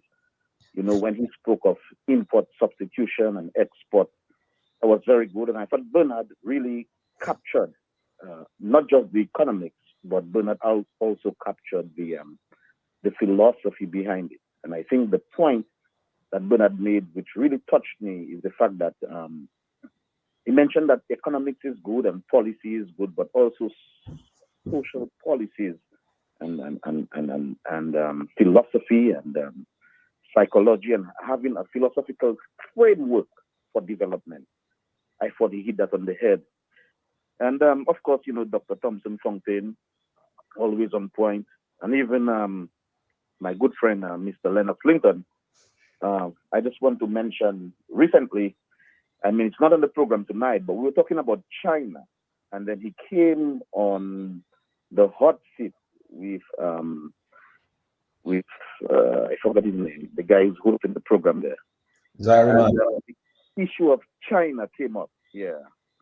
And I thought Mr. Linton hit that nail on the head, you know, and something he said that really touched me, which I somewhat agree with. He said that that, you know, it's okay to deal with China. And I thought the issue of racism came up. And what I thought was poignant about his point, he said that, I mean, China have 1.5 billion people. So, of course, you can expect persons to be racist.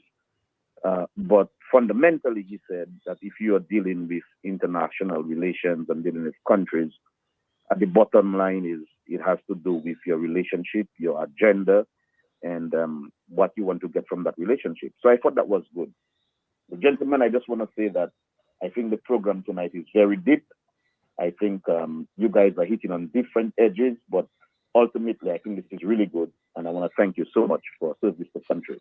And Dr. George, I want to thank you for your call and hope that you will be with us next week when we speak about our first Prime Minister, Honorable Patrick Roland John, because next week we speak about our first Prime Minister, Patrick Roland John. So thank you, Dr. George.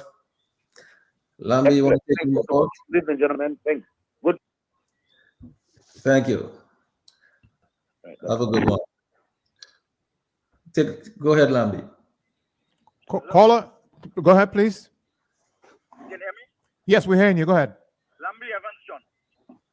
Yes. Is this Lambi? Yes, it's Lambi. Go ahead, Mr. John. I can speak now. Go right ahead. This is Evans John.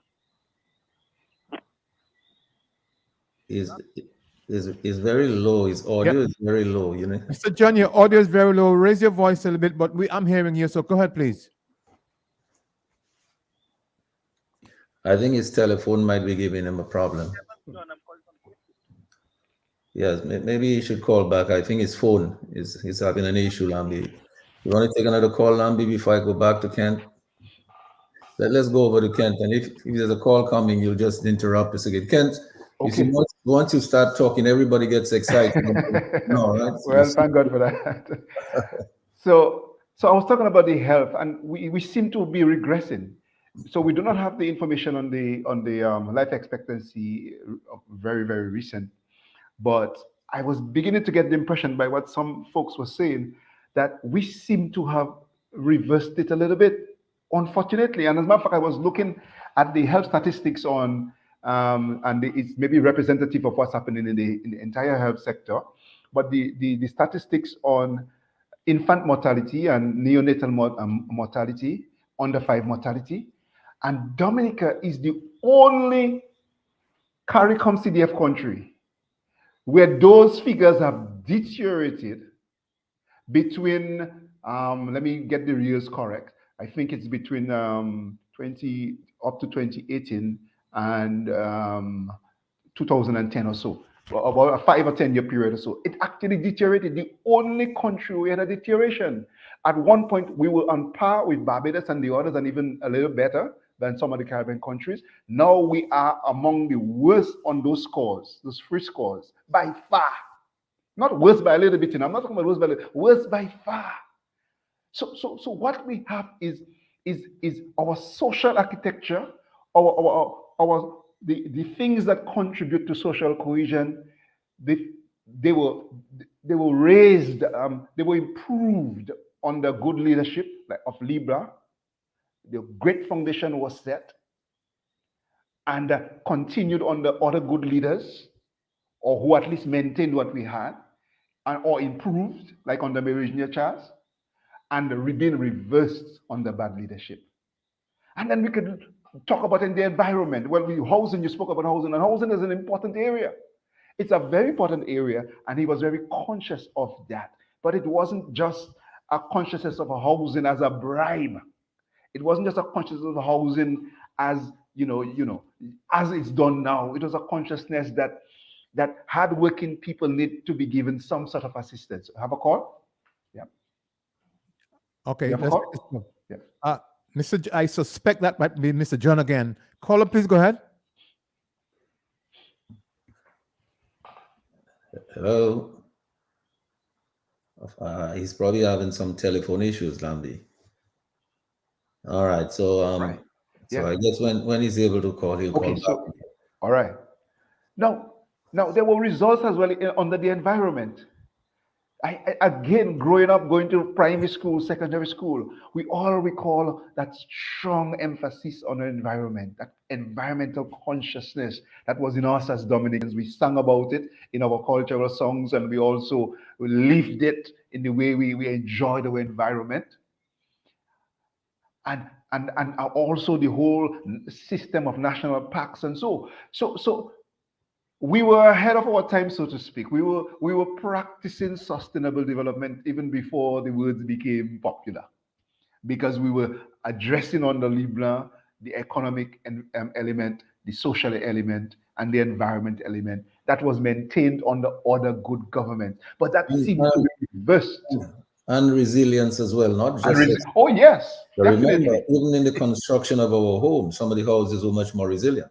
Exactly. But we seem to have had reversals under all of the spheres. I've mentioned some of the others already, but even under the environment, the abuse of our rivers, the way in which there's uncontrolled dumping of equipment and all of that. It seems like it's been reversed. But good leaders produce good results, and we saw that on the Libra. And that was what struck me most from listening to Dr. Irvin, and then strengthened by Thompson. But Bernard, as I said, you see, Kent is trying to tell us he's a young fellow. But I know that you are younger. And all of this, I mean, what kind of impression, what kind of impact that is having on you? Because you see, there's a whole generation of people who may be 35 years or thereabouts, who really don't understand any of this. They don't know that there were better days. They don't know that there was good leadership. They don't know that there were people who were not self-centered and selfish and just looking for themselves. They don't know that there were leaders who just looked out for the people at the great sacrifice to themselves and to their own families. They don't know that there were leaders who were so interested in culture that they laid the foundation on which to build cultural industries, which today we really have not progressed too much on, because I still hear our musicians and our entertainers complaining they need support, especially during this pandemic. They need support, and they don't seem to be getting enough of it, if any at all. So, Bernard, I wanted to just, get from you your own thoughts, looking at all of this, looking at this era. That's your generation there, looking at that, what is happening. What the impression and the impact that has on you would obviously be similar to what it would have on people of your age group. So tell us a little bit more about how you feel about all of that. Sure. I'm a little behind Kent, but there are certainly a whole new generation now, the internet babies, millennials that have their own perspective. But I certainly think I can broach those generations there. And I mean, as I said earlier, you know, the important thing is the what I observe when I travel around and I talk to young folks and I engage with them and we sit and we rap, is really the sense of complete lack of awareness of an alternative Dominica, a complete lack of awareness of a continuity of a Dominica. We seem to be very trapped. The young generation seems to be very trapped in the now. The idea of a nation that extends back hundreds of years with a sense of continuity and self, a sense of nationalism, is very absent. I mean, the United States is certainly not any model country in many ways, but in terms of a sense of George Washington and the cherry tree and all the sense of self, of what it is to be American and how it ties back to the founding fathers, how it ties back to the American Revolution, how it ties back to the Civil War, and how it ties through the generations and the 60s movements and so on. There is a palpable sense of self there.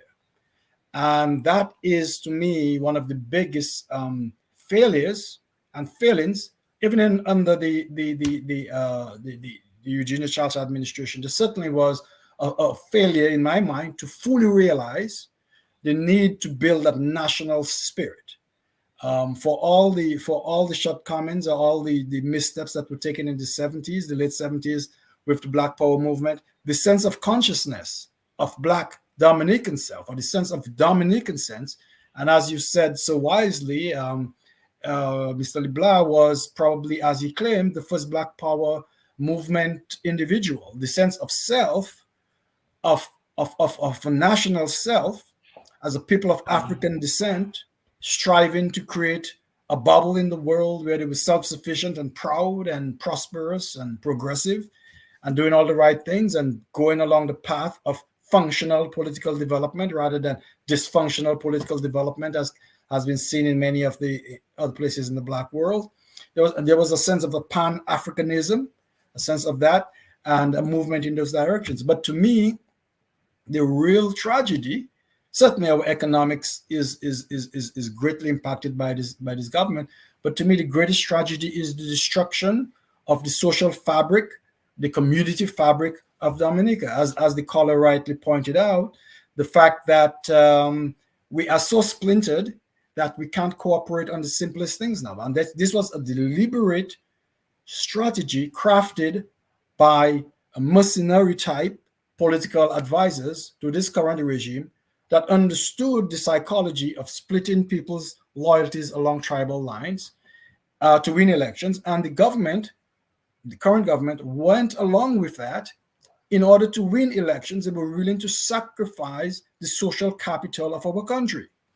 And they have destroyed the social capital of trust, of cooperation, of investing in community, of fairness, a sense of fairness, a sense that entrepreneurs can be successful even if they are of a different party. When you destroy those incentive structures, and when you destroy that social fabric, you are in fact destroying the very human and social capital that it takes to generate economic wealth. Economic wealth is nothing more than a society and a community that can cooperate and work together and have the right incentive structure in its institutions to incentivize people to create and feel that they are wealthy and happy and free and can and a sense of free will to determine their own destiny. And so when you destroy that sense of social capital, that sense of self, that sense of identity, which started under Edward LeBlanc in full thrust with a very deliberate, as we said, philosophical framework on what it would take for us to become an independent, producing, productive people. He understood that. He understood that well, and he was on the path to creating that. And so that social capital, the loss of that social capital over the past 25 years, and the loss of creating, what a wonderful opportunity for an enlightened leader to create a sense of community. Go ahead. Would you like to interrupt us, take a call? No? You want to take a call, Lambi? If you do, go right ahead. Yes, Sure. caller, please go ahead. Yeah, can I speak? Go right ahead. Okay. Good evening, Evans John, retired police officer. I Yeah. joined the police service in 1961, the era of Hugh LeBlanc. And I knew him Yes, we before can. because he's an agricultural officer in the Collier district. Okay. He got through. My family. He's trying to call the program, man. As a police officer, he used to come to police headquarters, play bridge, draft, and pools. I remember as a detective in 1965, we had difficulty in transportation, and I was investigating a crime. And I went to the recreational and requested assistance from a vehicle, and he gave me his personal vehicle. And I detected that crime, and I was also around during his departure as a result of the transfer of Papa D to DBS, and I was part of the riot squad. And Mr. LeBlanc, I remember also the road to Collier, which they say was impossible. And he decided there must be roads to connect villages. And Gel Lyon was dismantled and access came to Collier and then to Portsmouth via the interior of Collier syndicate.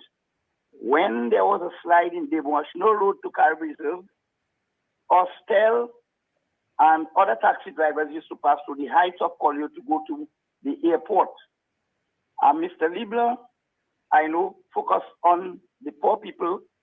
He mingled with a lot of underprivileged persons, and he makes sure that the country developed through the social, the social system. Everybody knew what was to be done, and everybody assisted each other. And his son became a close friend of my brother, that is one of his sons, and his daughter, I brought her into the Lions Club. We are still friends today, and the legacy of Mr. LeBlanc will always be remembered. Mr. Andre is supposed to meet me. We have a lot of information to give you. But Irving, yes, I don't want you to go yet. Is that Evans John? Is he gone, Lambi? He's still there. Go ahead, Mr. John. You've been addressed. Is that Mr. Evans John? I'm not sure he's hearing me, Lambi, but he did indicate that at the beginning. Yes, but basically it's somebody that people should know about. I mean, and after Irving Andre, he said you need to meet him sometime to talk about Edward LeBlanc. But after Andre, let me go over to you now. But as I go to you, Dr. Andre, and I'm going to go back to Ken after for some solutions, because that is why I want him to come back to NJAM.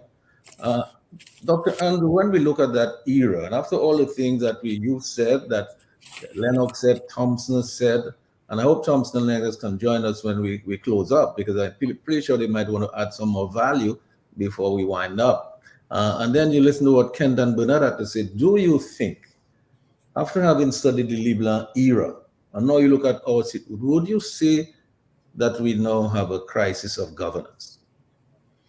Well, there's no question. There's no question about that, quite frankly. Of course, we do have a crisis of governance. We have a crisis of values, quite frankly. We've lost that loving feeling, if I may borrow a phrase of part of the verse of D.N. Warwick. We've lost that loving feeling, and it will take much. It will take serious leadership, visionary leadership, transformational leadership to recapture that loving feeling that is, in fact, almost the engine or the fuel of development in Dominica. From a biblical perspective, what is the saying? No house can stand if it's not built on a solid foundation. And that is where we are right now.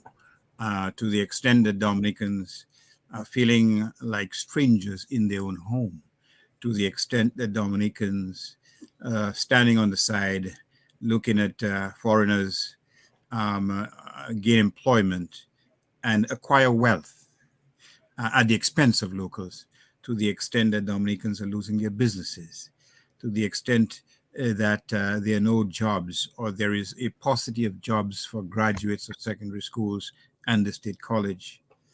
That is clear and convincing evidence that we have lost that loving feeling. To the extent that people are identified on the basis. I remember I come to Dominica quite often, and a lady who worked with one of my wife's relatives said, "He's one of them." In other words, he's a leprous soul. He's one of the cursed and the damned. Why? Because I have the audacity to suggest that I should have the freedom to support and to ventilate my views on what good governance is all about. Fortunately, there are still a significant number of Dominicans who are propelled by the same conviction that we can do better, that salvation is on the horizon if we're prepared to make the effort. So I applaud organizations that are putting themselves out there, whether it's NJAM, whether it's Monsevier, whether it's various political parties, whether it's CCM. I applaud them because they may not realize it. The salvation of Dominica is in their hands. You can have 1 million novenas, but if you don't have that concerted effort, you get nowhere. You'll be frozen like Lot's wife, looking back, cast in stone, without any vision for the future. Thanks. And as I go back to Kent for some further thoughts, if Lambi, if you have any call, just call us and you want to take it, go right ahead, Lambi. The caller on 95, please go ahead. Good evening, Lambi. Good evening. And good evening to all the esteemed gentlemen you have in the house. Good evening. One thing about Mr. Leblanc, I have not heard them mention, is that Mr. Leblanc, in his time, he instituted back pay for the man on the street, the poor man. And that was something that helped the poor people in those days. They used to get that back pay, and after they get the back pay, they were able to build their homes and do a lot of things. And that is one of the good things of Mr. Leblanc. Well said. Thank you very much. Yes, Dr. Andre, you just learned a thing or two there. I certainly learned because I could use the back pay myself, come to think of it. I was going to make a case for you now, but you took in front. But just before I go back to Kent, I just wanted to I might only have time to read maybe one, just to acknowledge the folks who are on Facebook with us. So happy that you're with us tonight. Maybe I'll just have the time to read a part of one, at least from Marceline Edwards. She says, very interesting and informative program. Wish our political atmosphere would return to some semblance of the E.O. Leblanc sanity. But alas, it seems we have lost our way indefinitely. I seem to have recalled those words, they've lost their way, from a lady called Dame Eugenia Childs. About a year, I think, after the collision that she herself had got started. I think I heard her make that comment. She felt even at that time that things already were not going the right way that she had envisaged that she would. So Kent, I want to go over to you because we're coming now to a point where we're going to make our closing remarks. But before we do, I just wanted to give you a chance to talk about NJAM a little bit and what it is that you're doing to help solve some of these problems, this crisis of governance that we're talking about. We talk so much about electoral reform and campaign finance reform. We know it's a must. If you don't level a playing field, one group will just win all elections, hands down, and nobody else. And what do we have? Do we then have democracy? Or are we going to call it something else? Right. Yes, and these things for a while now we have been talking about as a nation. And we know that it's important to get back to a position of good governance. If we were to get back to the E.O. Leblanc era, the E.O. Leblanc style of governance, then we need to reform our system because we have a government that is now, and mark it, we always had these laws, but we had honorable people. We had honorable men and women, and even if there were a few loopholes here, a few loopholes there, a few inconsistencies here, or a few things that, but the spirit, people understood the spirit of the law, and there was no attempt by previous governments, no significant attempt to ignore and to break the laws, the bribery laws and all of that. But we have come to a point where we have a government that's willing to do all of that. But thankfully, our people are beginning to realize that we've got to stop it. We've got to stop them from doing that. We've got to insist on the kinds of reforms or the kinds of strong actions that need to be taken to ensure that we have free and fair elections. We must accept nothing short of that. And NJAM is glad to be part of those who are trying to encourage the people to realize, let's do it as a nation, not as a Freedom Party, not as a UWP, not as a Munsewe, not as an NJAM in itself, but as a movement. All of us, if we all act, if we all say enough is enough, then it will happen. And that is, we are so glad about the rally we had yesterday. There was a lot of solidarity messages, and we will continue to build forward on this. But we also recognize, and just as Bernard is saying, that we have a generation that do not understand the successes of Libla, the importance of good government, that do not understand the successes of the previous good governments we've had, Mary Virginia Charles, and even the success we had under Patrick John. They do not understand that. They do not know better. What they know is the bribery and the treating and the victimization. So they remain quiet so that they receive some sort of bribe. That is the generation that we have. So therefore, we have to bring them hope. We have to begin to show them that there is a better way, that better can be done, that we can develop, that our government is not doing it, but it can be done. So while we are doing everything to bring people together, to stand together, to ensure that there's adequate electoral reform, that to ensure that there's free and fair elections, while we're doing that, we are also going to embark on strategies to begin to show people that we had success before and we can return it.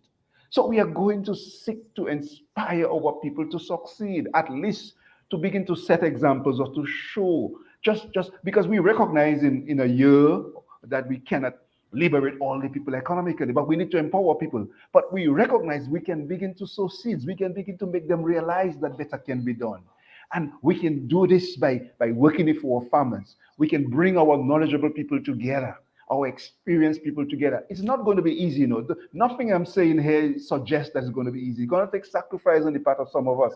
But this is the situation we're in, that it calls for an unusual effort, an effort that people, opposition parties or other individuals are not supposed to do. This is supposed to be the work of a government, but we do not have a government that's willing to do the work, or they are so interested in their own self-interest that they're ignoring the interest. They're not like the Libra that's really altruistic. They are interested in themselves. So because of this situation, because we want to save our country, we have come to the point where we have to begin to show this new generation that do not know better, that better can be done. So we are going to launch programs and bring our knowledgeable people together to show people that better can be done. That is what we are about. But we have to inspire our farmers. We have to organize our farmers. Again, there was a time when our farmers were well organized and we saw success out of proper organization. It's not going to be easy, but we've got to show farmers a different way, how to mix agriculture with livestock, how to mix that with some manufacturing, how to bring our manufacturers together, how to bring back the kind of pride in manufacturing. And I have to say, there are some people in Dominica who in spite of the fact that they're not actively supported by a government, I don't mean support in terms of handouts, but in terms of the policy environment, in spite of the fact that they're doing everything they can. We have persons like Benjo Simos. We have persons doing herbal teas. We have persons doing wines. In spite of that, you know, it's not anywhere close to what we had before, because you had the right environment and the right encouragement from government. But we do have some persons who still want to do something in spite of the situation. So we've got to begin to work with them and help people organize and help people work together, help people join together. Because sometimes, for instance, what often happens is that there may be good ideas on how to make juice, but there may be several persons doing it. How do we bring people together? You know, those kinds of things NJAM is going to get into. How are we going to bring in, seek to bring in investors into our country? And if the CBI continues to be available, how are we going to seek to use the CBI to bring benefits to our farmers, bring tourism and farming together and use the CBI? And we are going to apply to be a user. And therefore, we will see whether they want to allow a bona fide, honest organization to do things on the behalf of the people. We're going to seek to find markets, find investors, work with the diaspora. We will not be able to do all of that quickly in 1 year. But the hope is that we can begin to set examples so that people can begin to think and they can say, but for true, better can be done. if we have proper organization, if we have proper governance, we hope to sow a seed in people's head that better can be to inspire them to continue and to help them to continue, but also to get them to realize, because they have no live example. So if we begin to give them a few examples, in addition to doing everything we can to educate them, like, and then that is exactly what we're going to do. And we have the next big thing that you will see, we will continue to put a lot of emphasis on bringing people together to ensure that there is electoral reform and ensure that there's free and fair elections. But you're going to see a lot very soon in terms of our program to seek to empower our people, empower our farmers, empower our manufacturers, empower our exporters to come together, to work together, to access information and skills from the diaspora and from those of us who are here, and to begin to show that Dominica can be different. We can get back to those days, and we will start it now. In spite of this government, we will start it. And when better governance comes with free and fair elections, we'll be in a better place to run with that. So Ken, thank you for that. And I think I hear you saying, you didn't quite say that, but I seem to hear you saying that maybe we want to come back to that kind of democracy which we had in the days of LeBlanc, which is kind of similar to what we have here in Canada right now. In fact, I heard recently of our own Prime Minister was grilled very soundly by a gentleman who has aspirations to become the leader of the Conservative Party. And but let me just take they grilled him, and this is the democracy. The Prime Minister had to stay there and take it.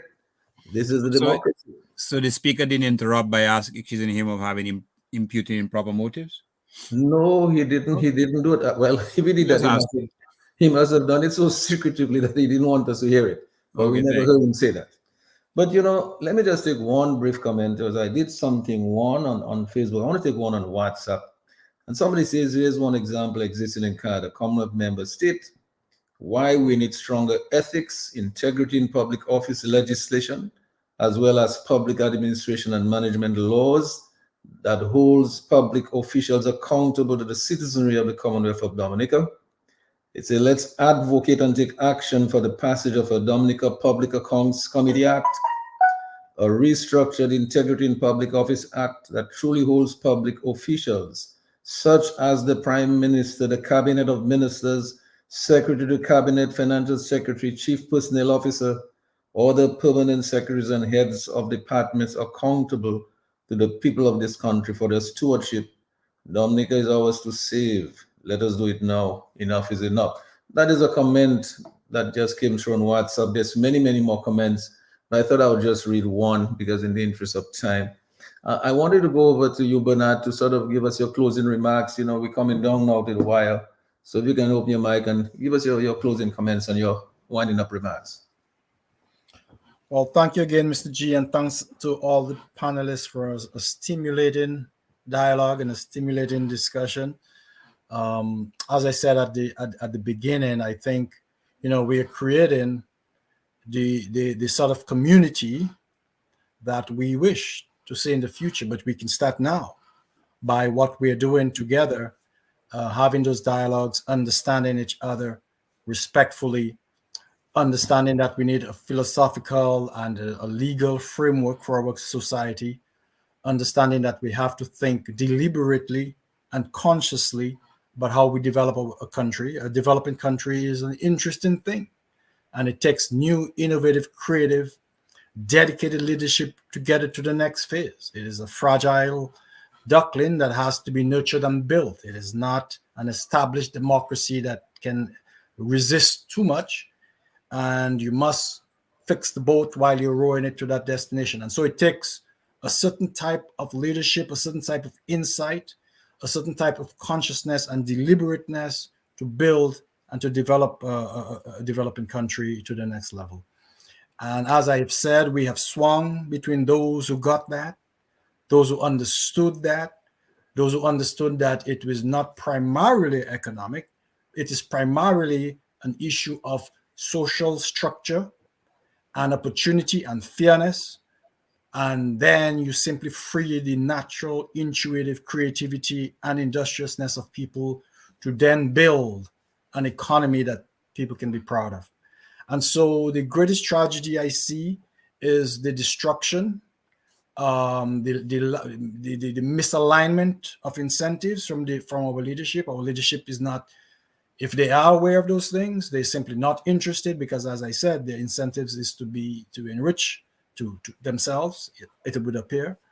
And so that is where we stand. But while I spoke earlier about the lack of connection to the youth, to that proud history, including the history of Ioli Blah, and understanding that and getting more grounded and certain in themselves, I also noticed that this even younger generation is starting to get fed up of this, because they are actually plugged into a global community. They have a more liberal mindset in terms of thinking about human freedoms, in terms of thinking about oppression, in terms of thinking about the future, imagining and desiring a more interesting, free, self-creating and self-actualizing future than maybe previous generations of Dominicans have been. And so with that relentless buildup of at least that idea, that concept in young Dominicans that we need a better future.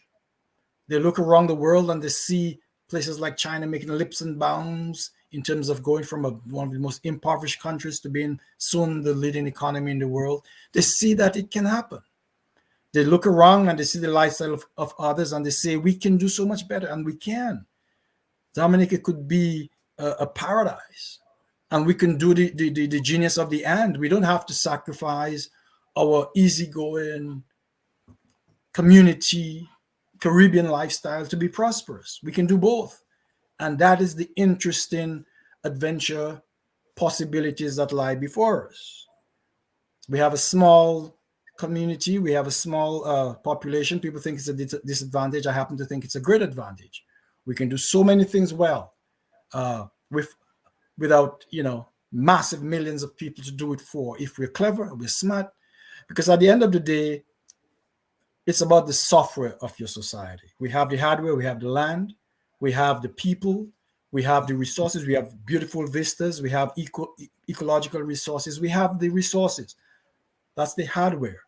But the software of our institution, our laws, our rules, our incentives, the way we think about ourselves, the integrity, the trust within community, the motivation, the self-determination, those things are the software of our society that determines how we arrange the hardware to create wealth. And that's a very simple formula.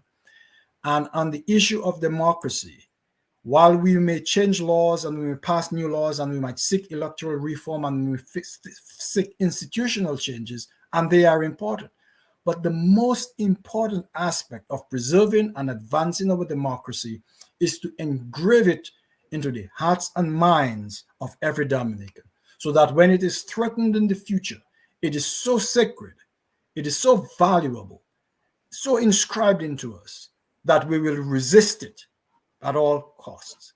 And that is what we must remember when we are aspiring to build this country, that we are building this country in the mind of each individual Dominican.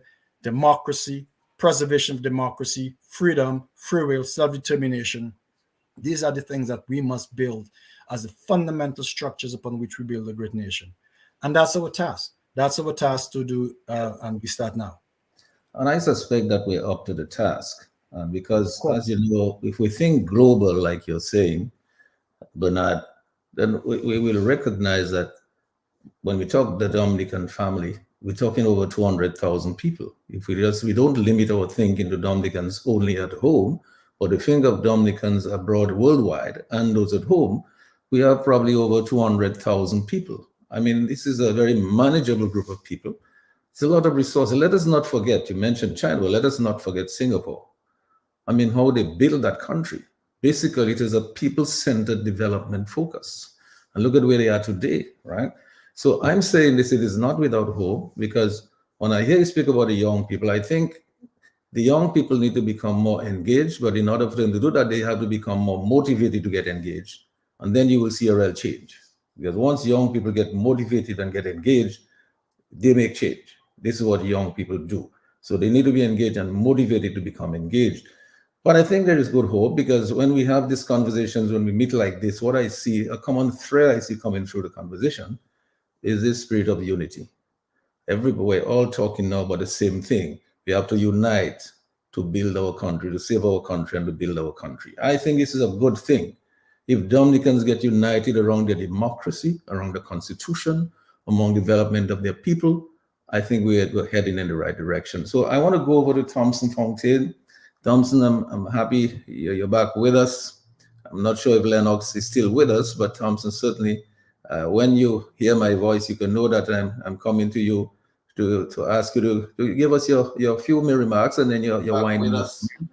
Not sure if Lennox is still with us, but Thompson, certainly, when you hear my voice, you can know that I'm coming to you to ask you to give us your few remarks, and then your winding up. Okay, thanks. I've been here throughout, listening very attentively. Let me just say that the difference between now and the 70s in terms of the fortunes of our country, Dominica, is leadership. Leadership is indeed everything. You know, in 1968, Edward Oliver Leblanc arranged for a team of Dominican cultural ambassadors to travel to the United Kingdom to perform at the Royal Albert Hall. This is the most, this is at the very pinnacle of British performing arts, and the most hallowed halls and their Dominican culture was on display to a British audience. In 2022, we have foreign artists, Pinetch or something to that effect, being promoted over Dominican artists. We see our people being made as second citizens in their own country, foreigners given privilege to work in Dominica, whilst our young people languish on the roadside, on the block. It is disheartening, extremely disheartening what we see in Dominica today.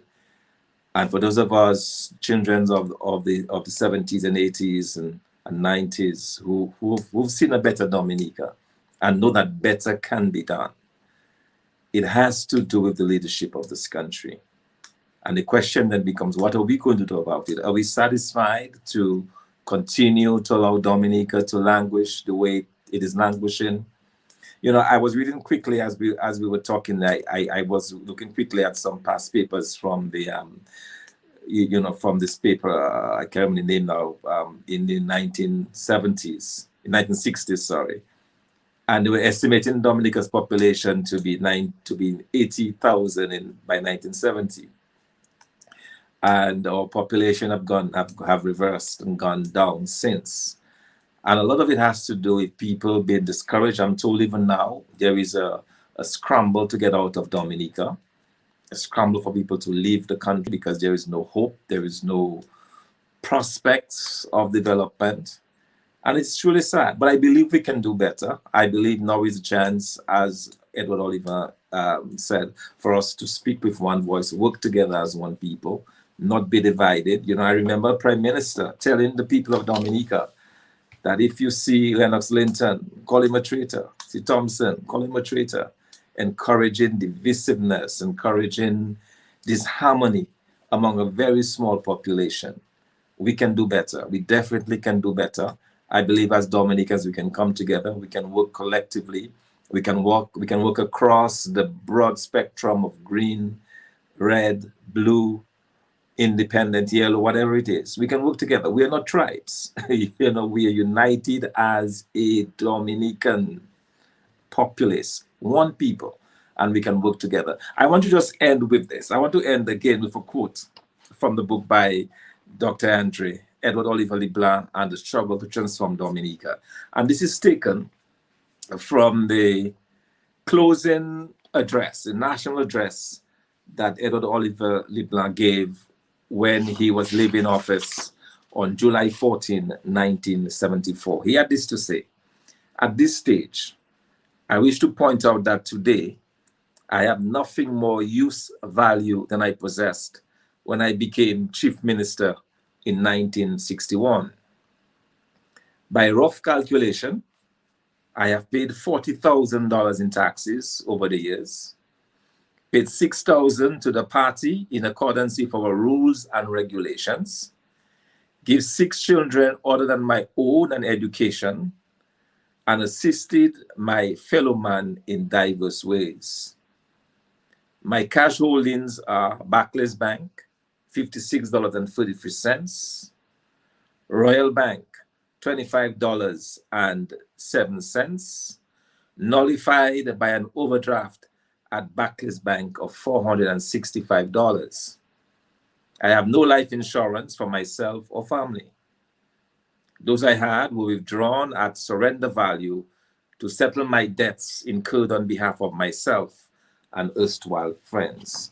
Now, when you compare this statement with Prime Minister gloating to tell the people of Dominica, I don't care about you, I have my insurance, when I get sick, I can fly my family out, but you got to stay and die at the PMH or the Frederick Hospital. When you compare and you contrast, you see how leadership becomes critical. And so I'll end on this note, not in despair, because I believe that as long as there is life, there is hope. As long as we can dream and we can have that vision that things will get better. I believe the people of Dominica are at the point now when they realize that they need to change that leadership in Dominica. I believe people are at the point where they realize that the only hope really for us as a people is to get rid of this administration. It's all about legacy. It's all about what we can do for ourselves. And I would encourage the people of Dominica to think very seriously about the kind of Dominica that they want for the future. And let us work together. Together, I will continue to stress together, to build this Dominica that we want.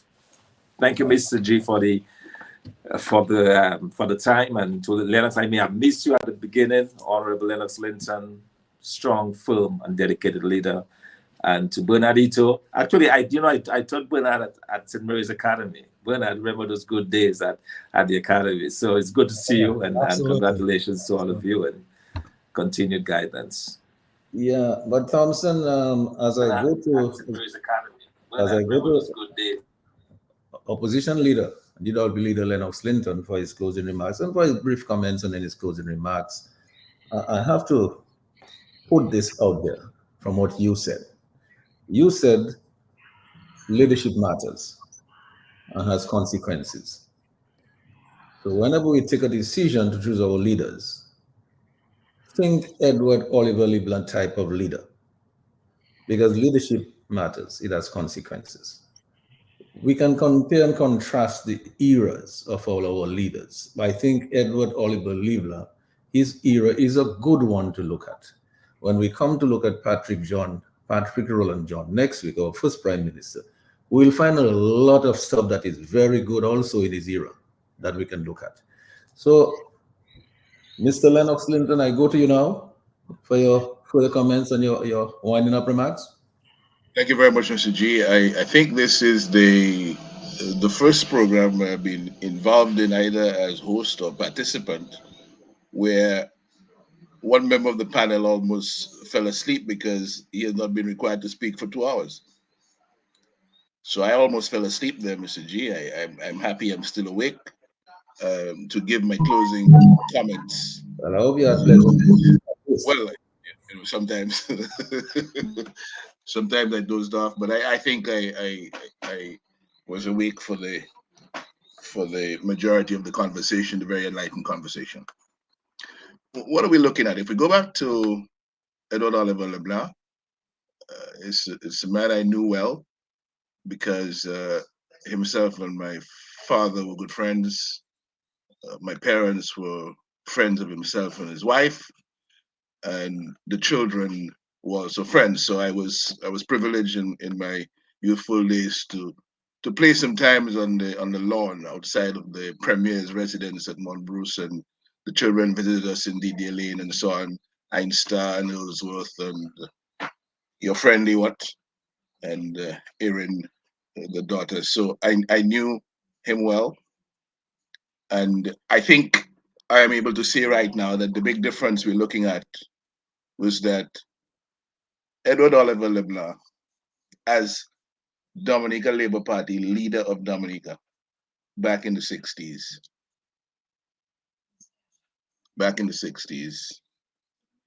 He believed that Dominicans were good enough.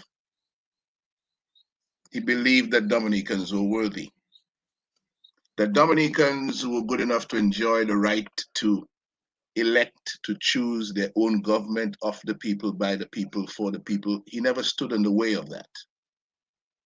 He didn't believe that government was his preserve to control and to take advantage of for his own private wealth creation, because the facts and the record tell the story of how he left politics, what he had at the time that he left, and he made the point of putting it on the public record.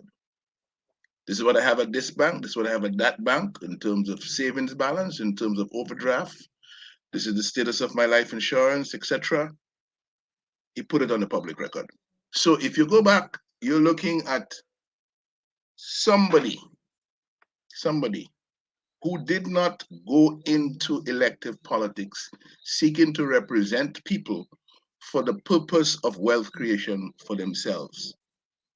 And underlying that, side by side with that, you had this belief in the people that he was seeking to lead, that they were good enough. They were good enough to be properly empowered to contribute, whether it was in the private sector or in the public sector, to the national effort to earn a worthwhile place in the international trade of goods and services for the benefit of all Dominicans. And if you segue now to what's happening today, you do not have someone in the leadership of the country who believes in the people's right and will uphold the people's right to elect their own government. As a matter of fact, he has methodically worked on taking that right away from the people in the last 10 to 15 years. Neither do you have a leader in the government, Labour Party government, who believes in the capability of Dominicans. Everywhere you turn, the foreigner is his preference. Whether you're selling passports, it is the foreigners who are better at it. And those locals who do it or are involved have to be subservient to the sellers from the overseas. The build out of the economic infrastructure. Dominicans are not good enough. So we turn to the foreigners. We turn to one man to give him all of the public work involved in major projects like the international airport. No bid, no competitive tender. Just hand it to him on a platter while Dominicans are waiting for opportunity. So everywhere you turn, you're looking at a leader who does not believe that the citizens of the country that he represents are good enough to partner in the development of their own country, to participate in the development of their own country. He believes that all they're good for is to be used for his own wealth creation purposes. And if you look at the record of advancement around the world, no country has made progress under that kind of leadership. The missing piece in the leadership, because it will change from person to person who appears, who makes it to the national front, who makes it to the national leadership position. But we as individuals, we the people also have our individual leadership responsibilities, you know. We have to find a way of leading ourselves to positions in our lives where we make sensible decisions and choices about what is good for us. Because where the leadership at the top fails us, we must be able as individuals to lead ourselves into decisions about changing that top leadership that is injuring our best interests, that is riding our backs for their own personal benefit, that are reducing our independence and making us more dependent, that are behaving as though our lives don't matter, that other people's lives matter more than us. No country is successfully built with leadership of that nature. But when we get to the stage where we have that kind of leadership, we must be able to lead ourselves into changing that leadership for the good and for the betterment of Dominica. So we had LeBlanc. We had other leaders after LeBlanc. And we have come now to another Labour Party leader, who, though he is connected to the LeBlanc family, couldn't be more different from LeBlanc as a leader of men who sought to ensure that wrong would not rule his country, that justice would not be asleep in his country, and that freedom would never weep in Dominica. Today we see all that happening. And we say leadership is everything. Yes, leadership is everything. And under the leadership we've had for the last 20 years, we have lost our moral compass in Dominica.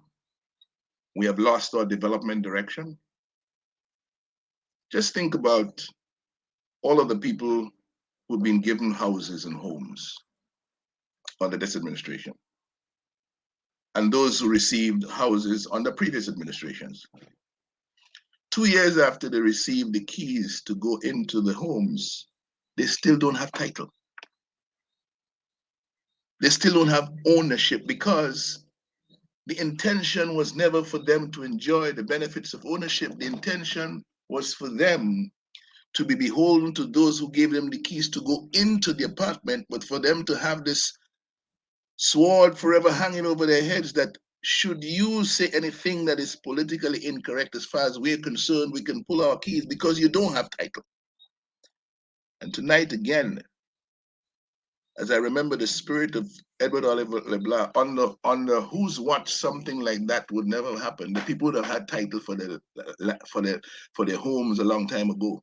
I call again for the people of Dominica who have received houses, apartments, funded by the Citizenship by Investment Program resources, to be given title for those lands. There's an excuse being bandied about the place that amendments have to be made to the Strata Title Act. How long does that take? Under the existing Strata Title Act, all of the people who now have apartments can receive title for those apartments. And all of the people living in the apartments under the legislation can be formed into a corporation that will be responsible for managing this space. So they choose their leaders. Democratization. They choose their leaders year on year that will decide how we're going to go about this aspect of the maintenance, how we're going to raise funds for this, for that.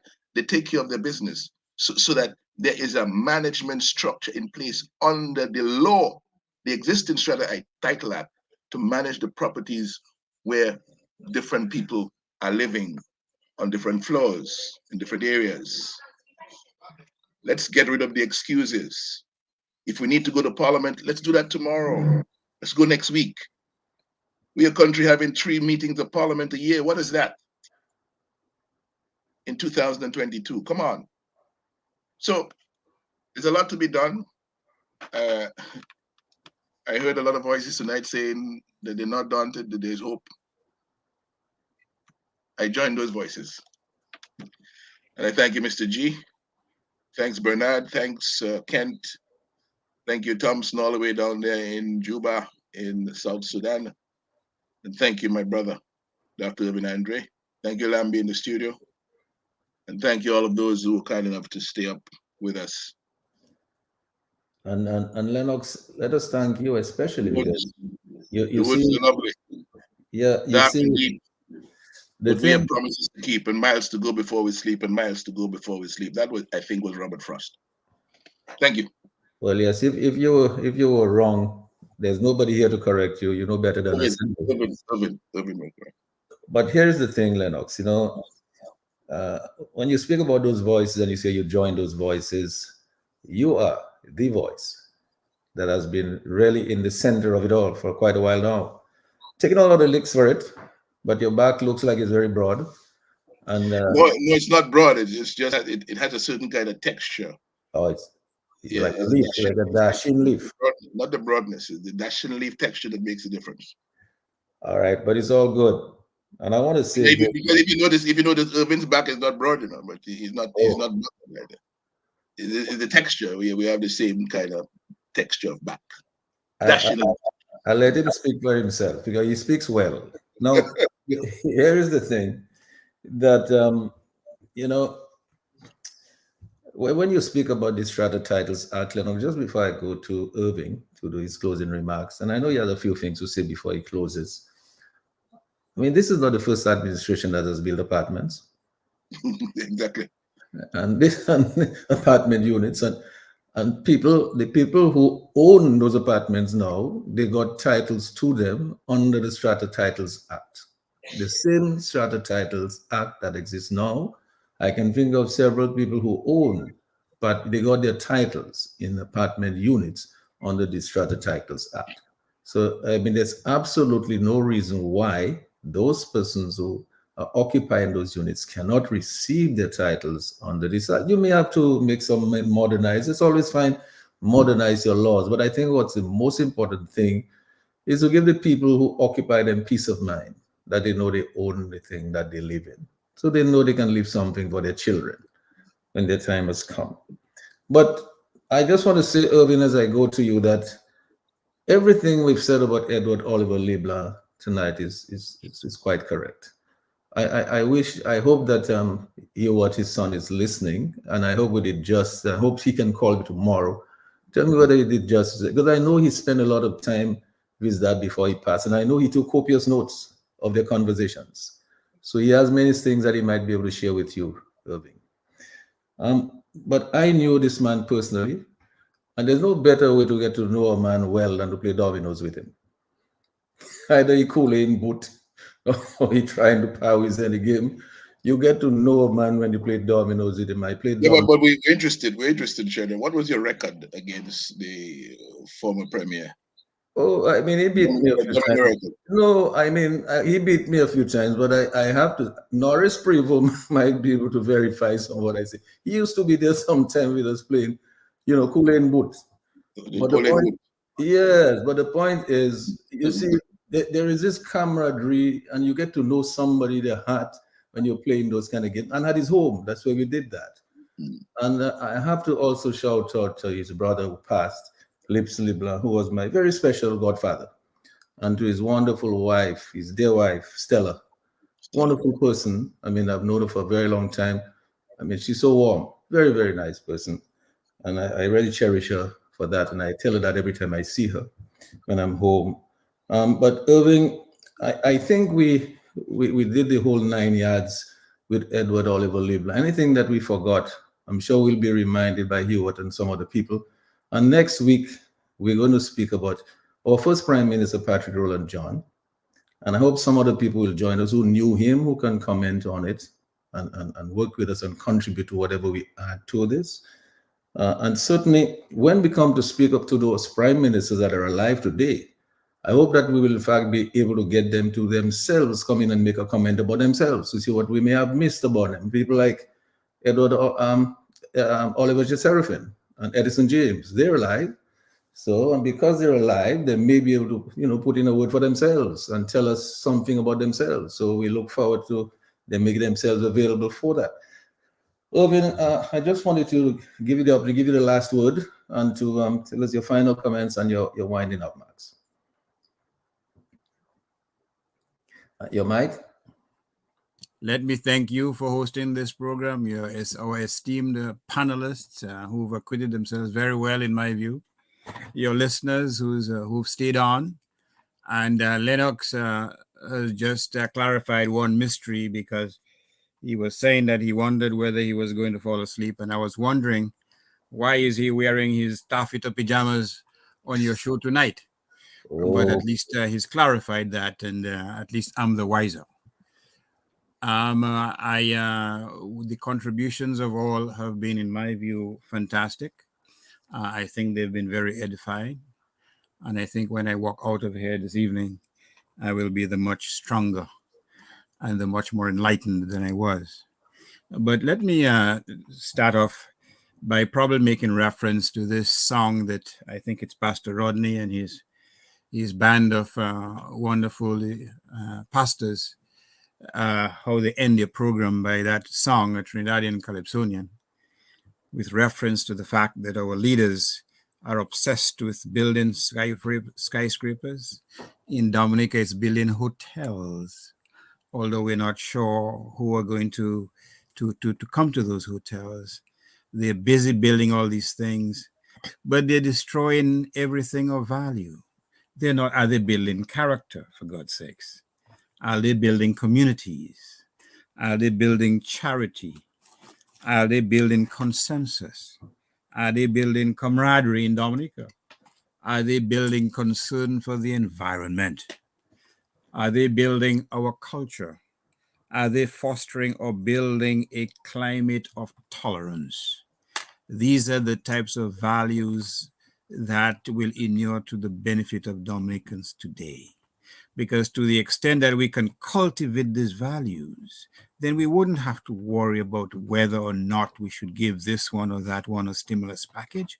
We wouldn't have to worry about whether, like a thief in the night, we should be out distributing yellow or brown paper bags. We shouldn't have to worry about somebody, a whistleblower, finding out about some obscene contract to build yet another hotel. And everybody who knows, especially if you listen to Isaac, to John Baptist today on radio, you will know that the contract is padded with dollars, kickbacks, to be quite frank with you. At whose expense? At the taxpayers' expense. So if we build those values, we wouldn't have to worry about these things. Dominica will be a much better place. We will not be squandering all the talents of a Thompson Fontaine, of an Ito Bernard Ito, of many other folks, Ken Vidal, economists who are revered in the region, but who are regarded as pariahs in their own community. We wouldn't have to worry about those things. We wouldn't have to be demonizing people who have the audacity to stand up and say this is wrong. We wouldn't have to worry about ostracizing and persecuting and banishing the likes of Thompson Fontaine, or criminalizing or weaponizing the law against everyone who dares to oppose. We wouldn't have to worry about these things because we would have built a solid foundation of nationhood. But what instead are we doing?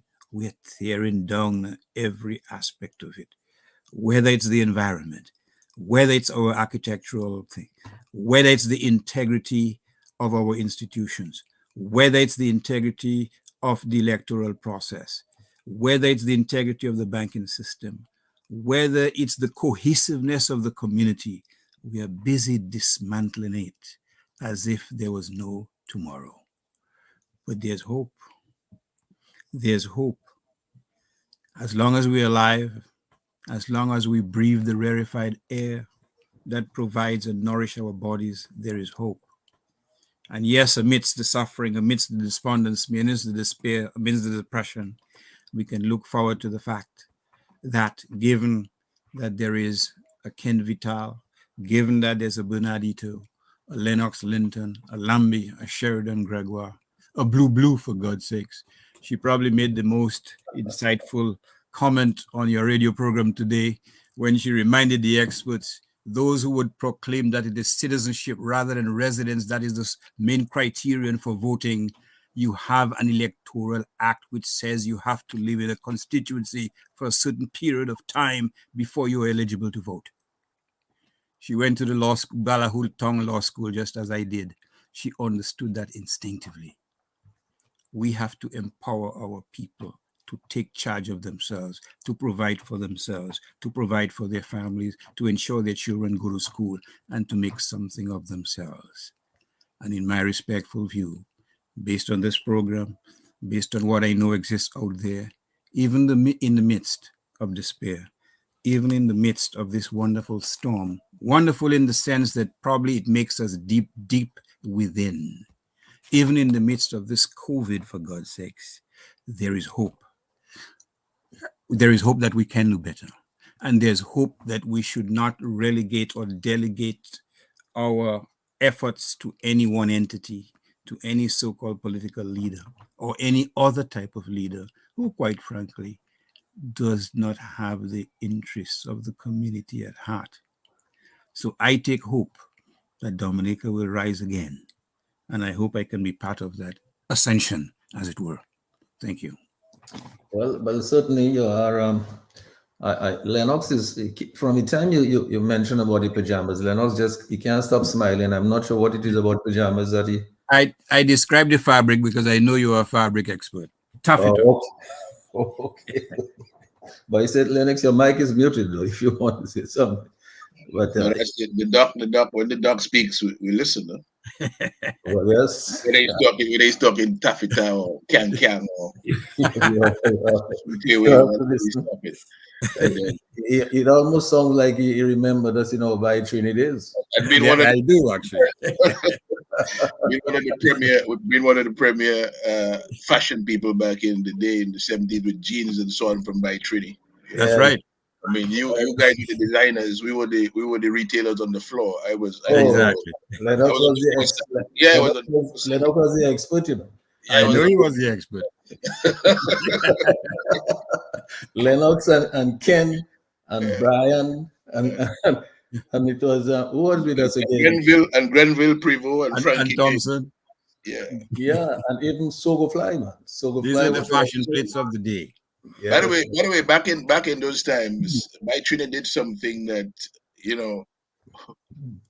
probably was ahead of its time. They actually brought in a very popular disc jockey from Antigua called Toby Gans. Oh, I didn't know that. And there were Saturday mornings when Toby Gans would be at the By Trinity location in downtown. The speakers outside blasting. That was an event, right? Yes. Because people knew of Toby Gans from ZDK Radio in Antigua. And whenever we'd be in town on a Saturday morning By Trinity, that was a national event. Everybody out. That's fantastic. Fantastic. When we talk about those things, By Trinity, a little guy, from Salisbury. He didn't finish high school. But look at the kind of man, look what he turned out to be. Look at what he inspired everybody to do. Mm-hmm. And that little store there, this man started with a suitcase with fabric. Mm-hmm. It became the store, then went to the factory and some. But really and truly, it just tells you what little ordinary people can do. They can do extraordinary things if you place some confidence in them and give them the support that they require. You see what Edward Oliver was doing? He was on the right track. Yeah. If we would when we get back the 4.2, if we would take some of that and give to a lot of these small people who have the aspirin manufacturing, agribusiness, instead of asking them to go to the bank for loans, they're not looking for millions, they might need a few 100,000. Let's give it to them. Let them realize their dreams and create all the jobs and create the exports and create the valuable products, adding value to our natural resources. I think our young people are talented, they're ready to do that. We saw it with By Trinity. We've seen it with many others since that time. I think they're ready to do that if they give them a chance. All right? Yep. We have to give the chances and the opportunities to the stones that the builder refused. Right. Precisely. Gentlemen, if we can give the developers of hotels $60, $70, $100 million to build $40 and $50 million hotels, certainly we can give the young entrepreneurs in manufacturing, in agriculture, in tourism, in the financial services sector, the capital they need free of cost to build out the enterprises. That's not too much to ask. It's not when you see this kind of recklessness and waste, you realize that who is in government right now, it's not really about the development of people. They're all about themselves. And that's what we have to change. But let's look at this as an example, because you mentioned By Trinity.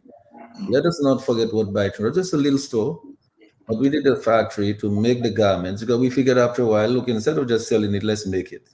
So we had 125 people employed. Back in the 70s. In the 70s. And we exported that product to every single island in the Caribbean, from Jamaica to Guyana, on the shelves of most of the prestigious stores in those countries like Cape Shepherd and Habib's and so on, and also in the French territories of Guadeloupe and Martinique, because we made a jeans that fit their market, their cut, the French cut jeans. And so it means that any one of these young people you see around the place selling their little thing by the road, and These people, if you give them a chance, they can do great things. That is why I wanted us to live tonight with hope, that all of what we've said tonight is because we have the aspiration to lift people up, just like Edward Oliver Liebler wanted to lift people up, because I believe these ordinary people can do extraordinary things if you just give them a shot at it. So, gentlemen, thank you so much. Look at Thank you one very last much. thing. One last thing, Sheridan. You met Irvin Andre in his the first part of his presentation mentioned a number of businesses that were incentivized and came into existence in the LeBlanc era. One of those was Dominica Coconut Products. That's right. Exactly. Now, remember what I said about the belief that Edward Oliver LeBlanc had that Dominicans could be world class. And look at what happened with DCP. We had gotten to a stage in Dominica where this facility was shipping out 1,000 containers of product, exporting 1,000 containers of product every year to 18 export territories. Was selling in excess of 95% of what it produced in Dominica was being exported. That's what we are capable of in Dominica. And that's what we're at risk of forgetting now as the value of Dominicans is attacked by the current leadership in favor of what comes from the outside. And we have to turn that back. Thanks. Well, yes. Very, very, very, very well said indeed. And remember, as Ken said earlier, as we go, when LeBlanc came in there, this import substitution theory that came in from the region, well, that laid the foundation for export-led growth. So much so that because we're small, I believe it is very easy for 95% of our production to be exported. Very, very easy if we go large enough. And I think we have the capacity to do that with the natural resources that we have, with the water and so on and so on and so on. So, gentlemen, I think we had a terrific discussion tonight. I loved it, every bit of it. Thank you so much for being here tonight. Next week, Tuesday, we're talking about our first Prime Minister, Patrick Rowland John. I hope everybody who's listening to us on Facebook, you're with us on WhatsApp, on the radio, please join us next week, Tuesday, for another very exciting discussion on the life, the leadership, and the legacy of Patrick Rowland John. So good night, everybody. Good night. Thank you very much, folks. Have a great evening. See you guys. Good night, gentlemen. All right. All listeners. Thank you very much, guys. Right. Good night, everybody. Right.